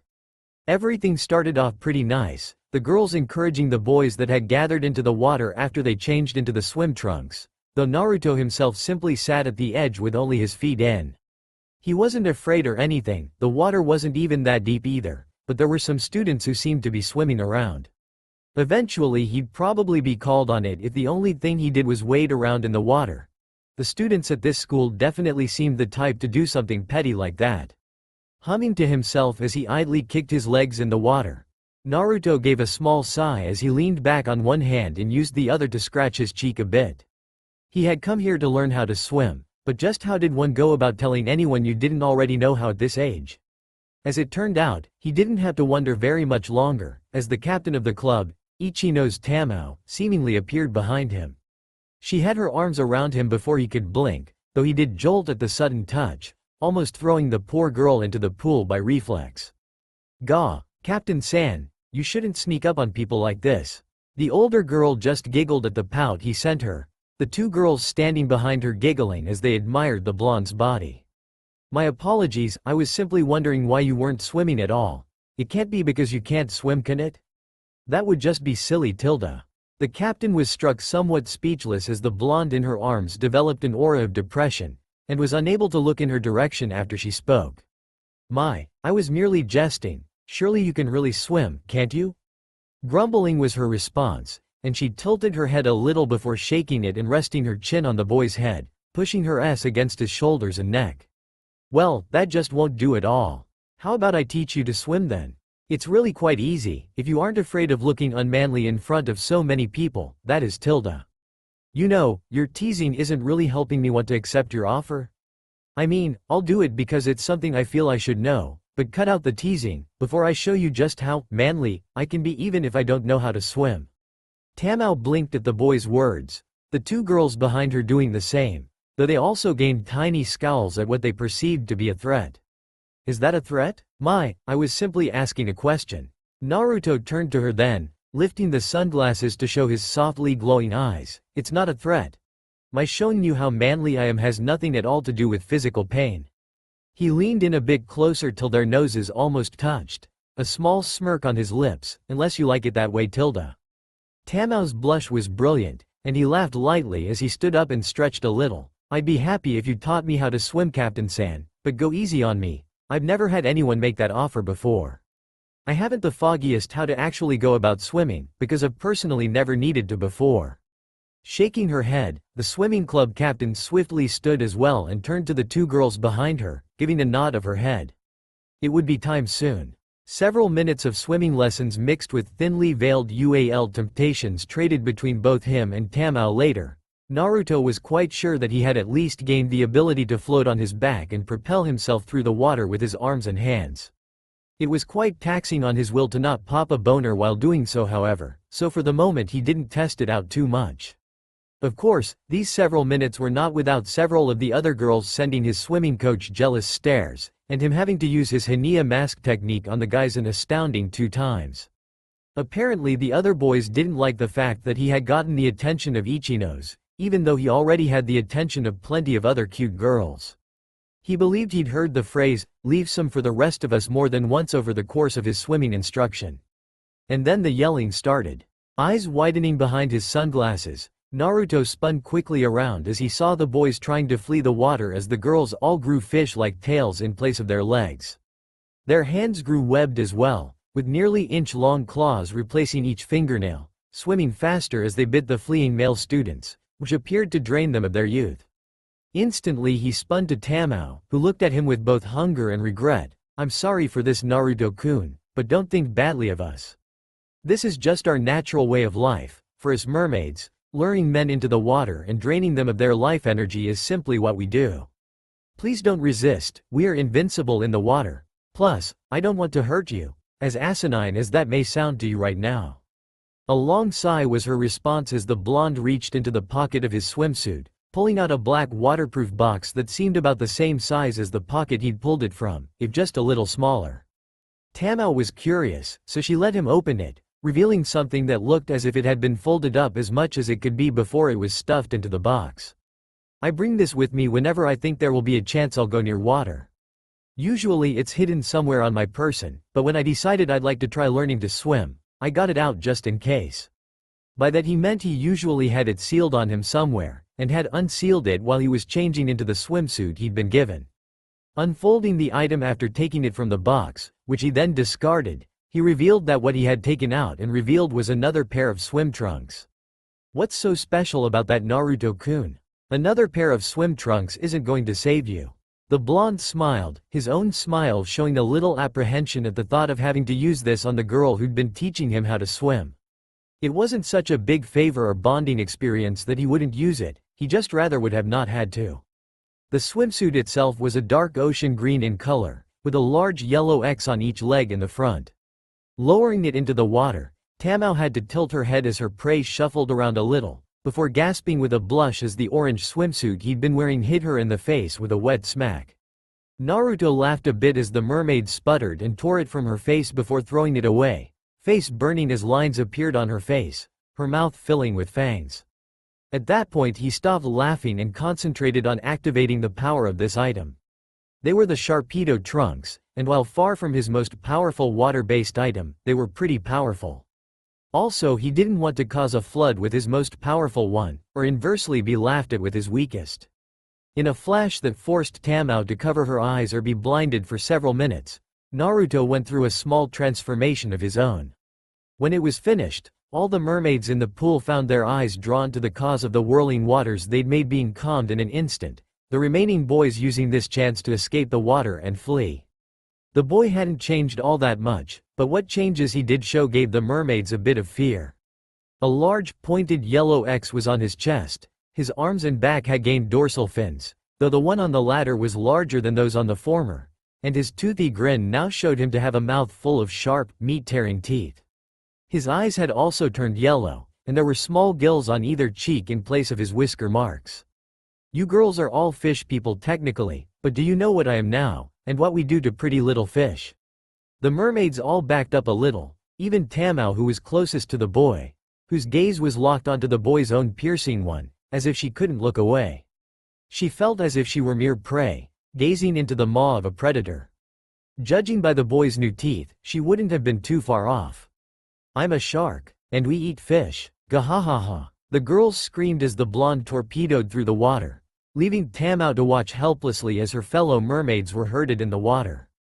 A dorsal fin cutting through the pool's water like a knife through butter was the only indication the blonde gave as he took down the other girls. Each one was pulled under, only to be tossed violently out onto the concrete or into each other, in which case they landed back in the water.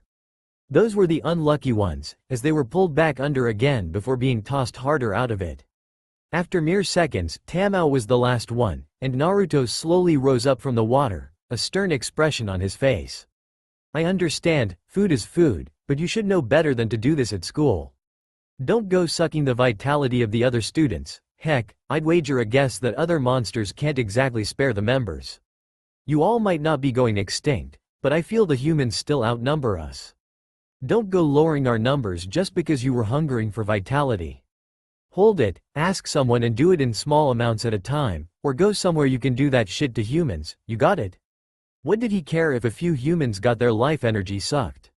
There were plenty of them, and bandits were a dime a dozen back where he came from. Technically those people were still human. Naruto-kun, I'm here to join you. What the hell? Blinking, aforementioned blonde looked up and promptly had his eyebrows shoot up into his hairline as he spotted Kurumu flying down towards the pool in a surprisingly tame one-piece swimsuit. It still looked a bit small, and hugged her chest enough to emphasize her twins quite a bit, but for a succubus it was still rather tame. Hey Kurumu, glad you're here. Would you mind helping me take these girls to the infirmary? We got a little overzealous in some activities. In other news, I won't be joining the swimming club, but I did learn enough while here not to sink like a rock whenever I try to go swimming. Succubi was having a great day, and she didn't just say that because she got to spend it basically alone with Mocha, though that was a decently sized chunk of the reason. What really had the human girl so happy was that she got to walk around the school with the pink-haired vampire, holding hands albeit a bit shyly as they looked at all the clubs being shown off with various booths, stands, stalls, and demonstrations. After all the training she'd done in with Naruto in his resort, plenty of the martial arts clubs interested her. She knew Tai Chi Quan, but that was mainly to help her remain calm and cool down during and after workouts. Her confidence for trying out a new art was high, but some of the people at the booths for the martial arts clubs looked a bit freakishly large. That was putting it nicely. Because honestly, one of the boys in the karate club looked like his best friend was the roids.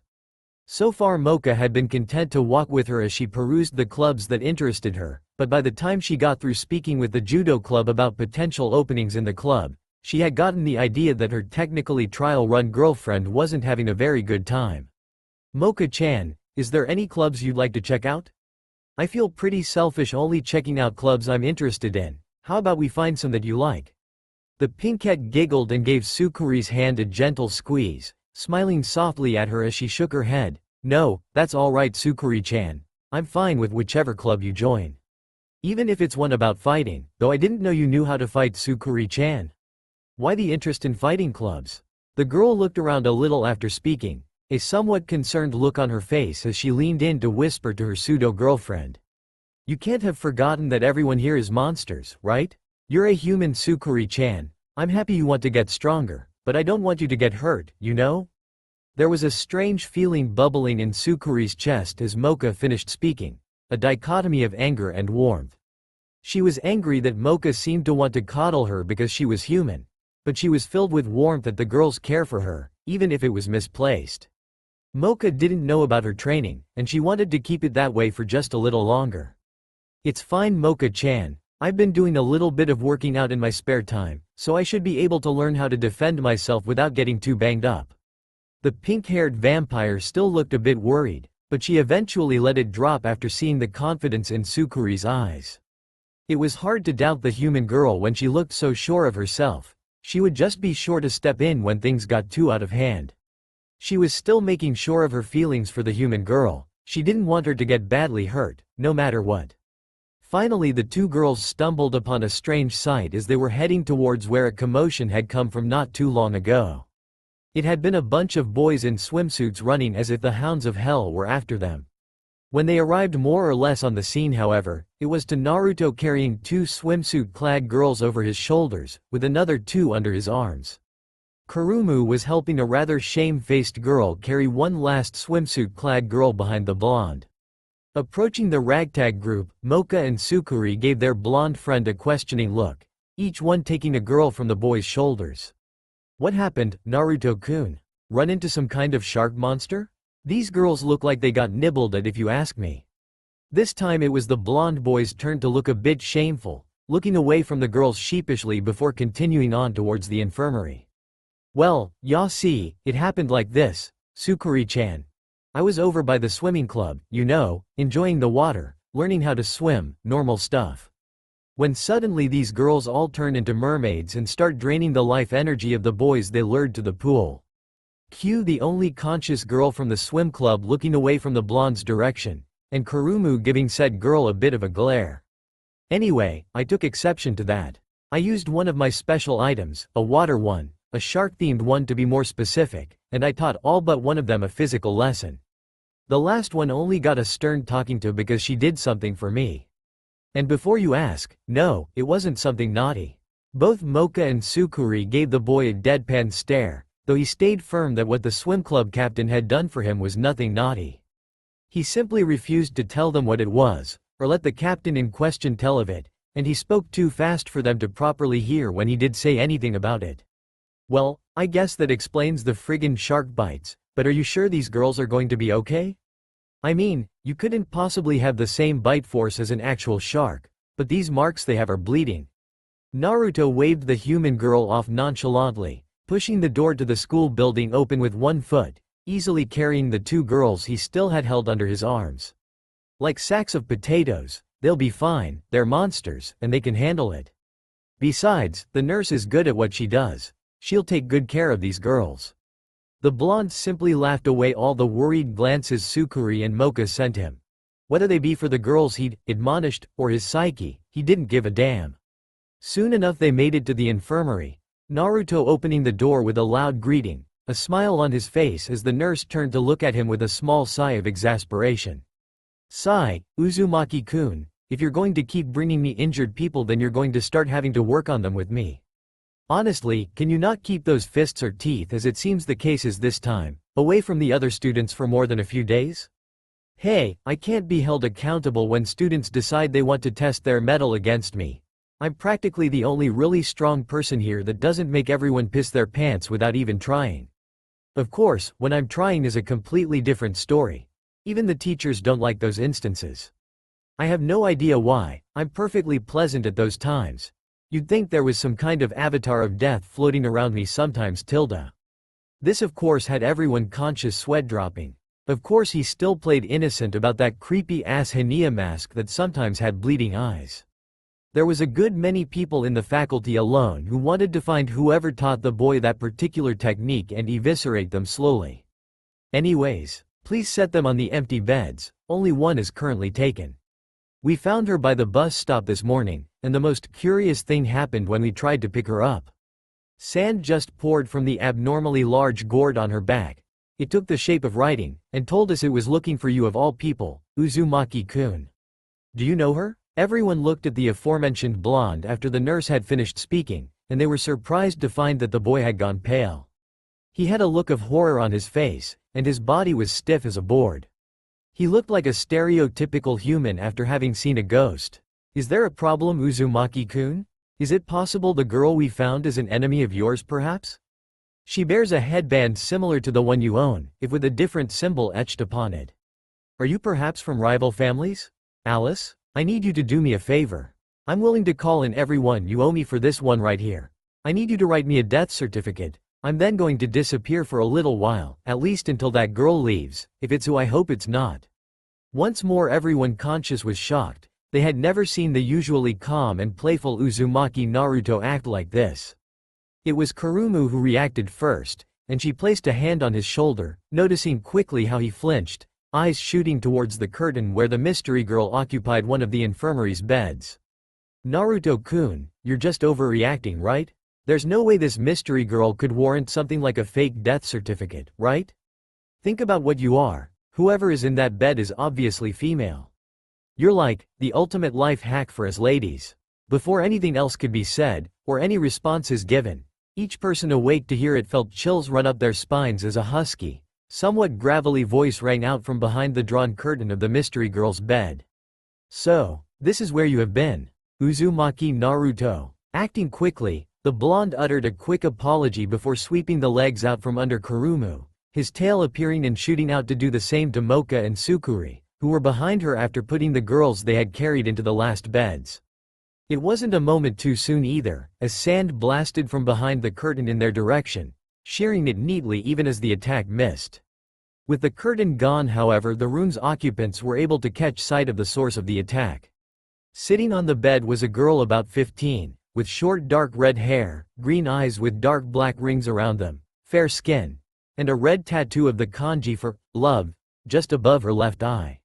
She was dressed in a gown, no doubt having been changed when she was brought to the infirmary, but her gourd of sand was leaning against the bed, as the faculty was unable to move it more than a handful of feet away from the mysterious girl. "GG Garuna, you left without me, so I used Oni-sama to track you down to this strange place. Only now I see you in the company of several more girls and a woman whom has your scent all over her." There were blushes abound with that statement, and one glare from a certain succubus towards a certain nurse as well. "Garuna, calm down and breathe. Please tell me you didn't run away from your village to come after me?" The red-headed girl, now identified as Garuna, stared blankly at the blonde, who began sweating the longer the girl remained quiet. Finally, though, he released a large breath of relief when he was given a head shake in the negative. Her next words almost stopped his heart though. "I have convinced Kyosuke-sama to send me to this school for the duration of your stay. The only stipulation is that I must both continue my training and find a trio of these monsters to become my genin team while I am here, so we may eventually attempt to bolster our ranks with monsters." At this point the blonde was full on whimpering as his friends and the swimming club captain, who was hopefully going to become a friend, looked between him and the girl named Garuna. "Uzumaki-kun, would you mind telling us what the big deal is? She seems perfectly normal, there's no reason for you to be freaking out, is there?" No sooner had the words left her lips did Garuna's head snap towards her, the girl's gaze seeming to pierce the nurse's very soul. The woman gulped almost on reflex, back straightening and body stiffening under the girl's scrutiny. Everyone stepped away from the nurse the moment the redhead looked at the woman, sand slowly starting to swirl around the bed she occupied. While this was all going down, nobody but Naruto noticed the thin layer of sand slowly roiling about at their feet, covering the entire room's floor. Garuna had gotten better. Gulping, Naruto decided to take one for the team, as it were, and removed his glasses as he stepped towards the red-headed sand wielder. Her gaze turned to him at the movement, and their eyes locked, the girl's face burning despite remaining mostly stoic. Through the gown she was wearing, everyone could tell that her S had immediately stiffened upon locking gazes with the blonde.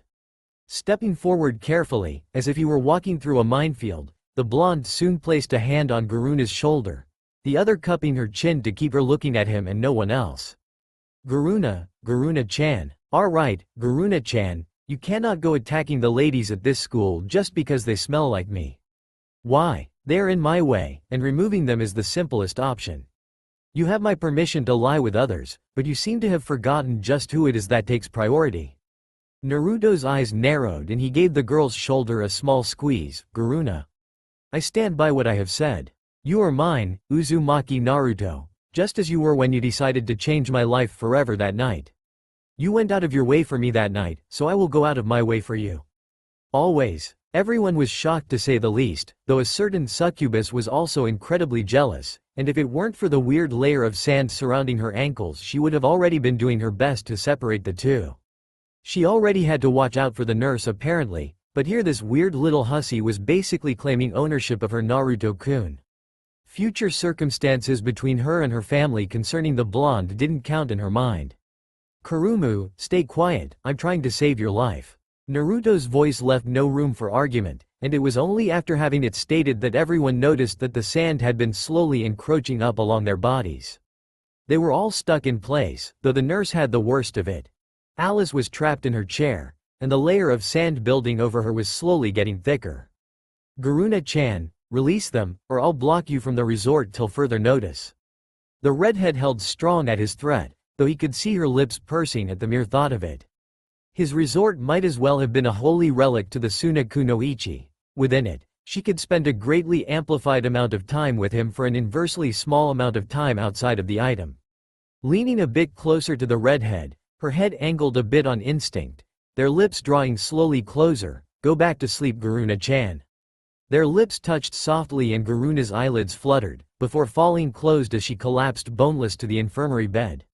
Every girl in the room let out a breath of relief as an oppressive aura they hadn't noticed before seemed to dissipate. The sand fell lifelessly to the ground for a moment before crawling away back into the gourd at the red-headed girl's bedside.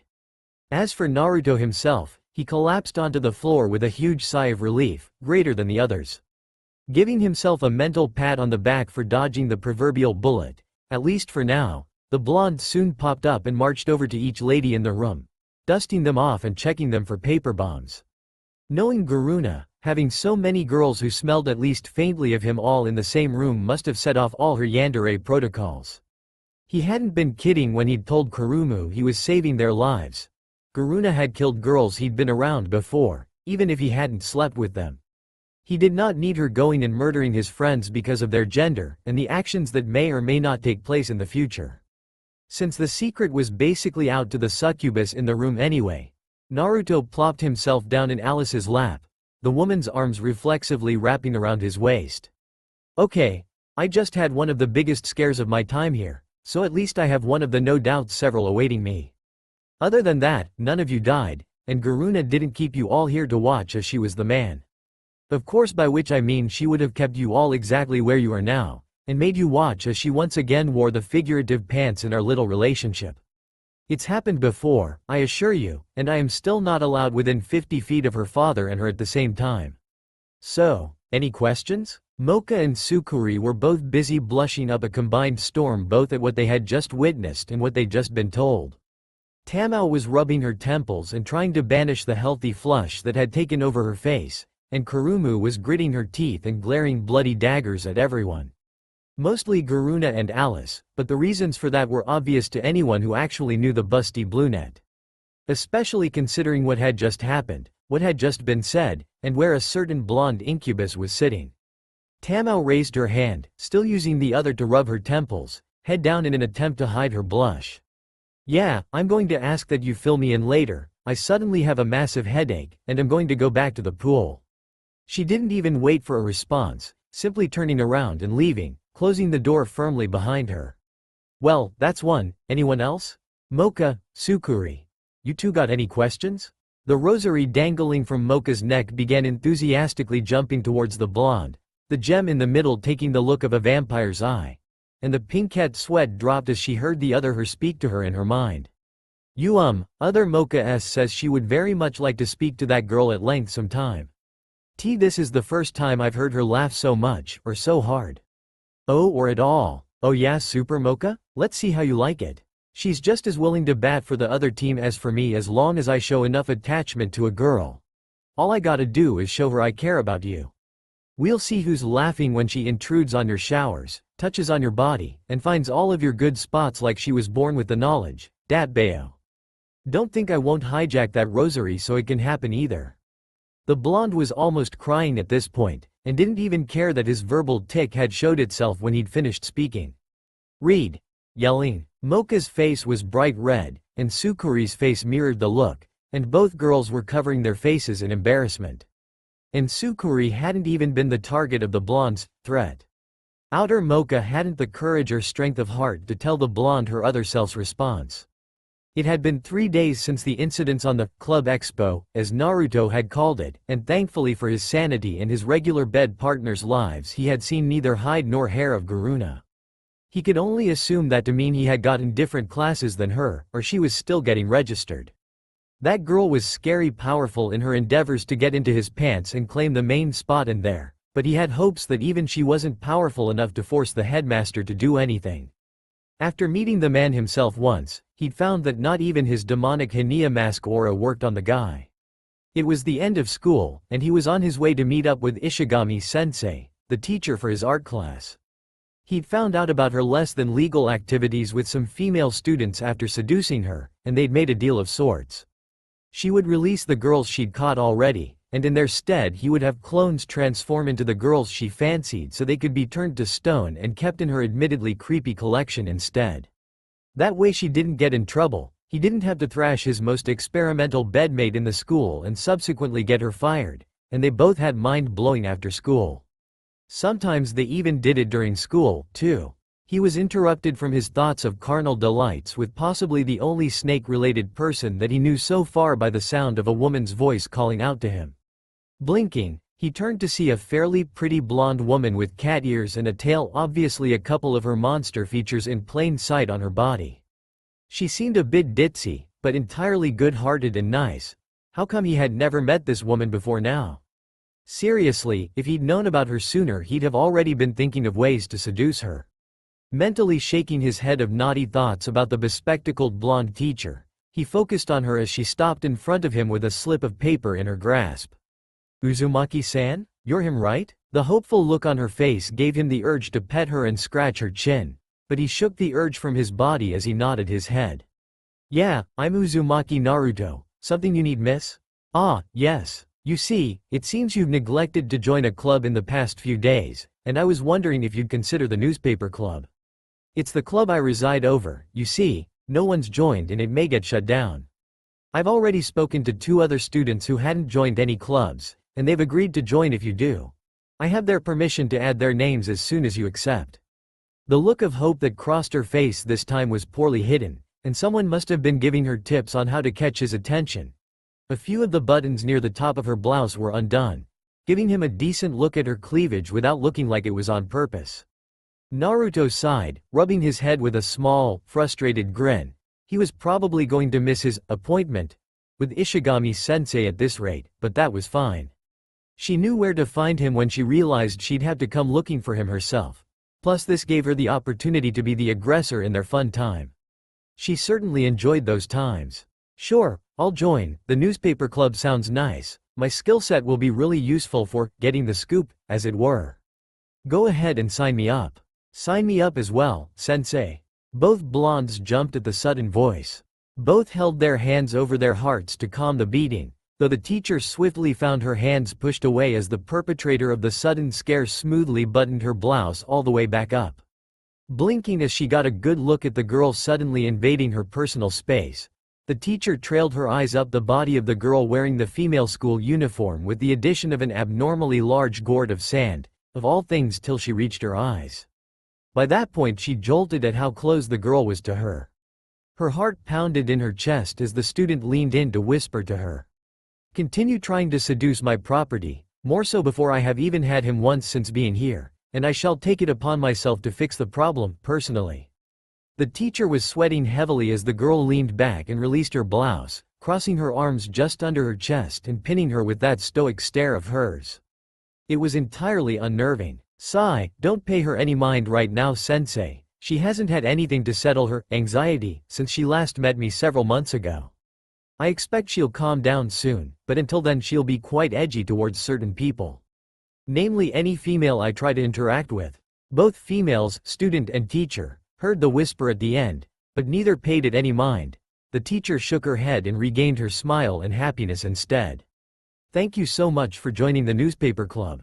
My name is Nekonome Shizuka. Please call me Nekonome Sensei. I'm the advisor for the newspaper club, and it's a pleasure to meet you, and to have you in my club. Now it won't be shut down, Tilda. Naruto simply waved as the bubbly teacher ran off, before rubbing his temples for a moment, eyes panning over to Garuna, who now stood staring at him. Her cheeks were slightly flushed as she stared him down, and he had to admit she made the school uniform work for her. Your lucky monsters don't take casual threats the same way humans do, Garuna-chan. Now come on, we're going to the resort. We may have company later, but I don't want you hurting her, okay? I don't have very many partners here at school yet, so I can hardly afford to have you killing them. I wouldn't put it past you to try, but you wouldn't be able to handle my full attentions. My libido has been growing again lately. Now come on, let's see how much I can calm you down before we're interrupted, nay. Taking hold of Garuna's shoulder, the blonde took her with him in a shunshin, a swirl of wind and stray leaves, dead leaves, even being the only indicator that either person had even been there mere moments before. That's all for now. If you enjoy, then please like, share and do comments.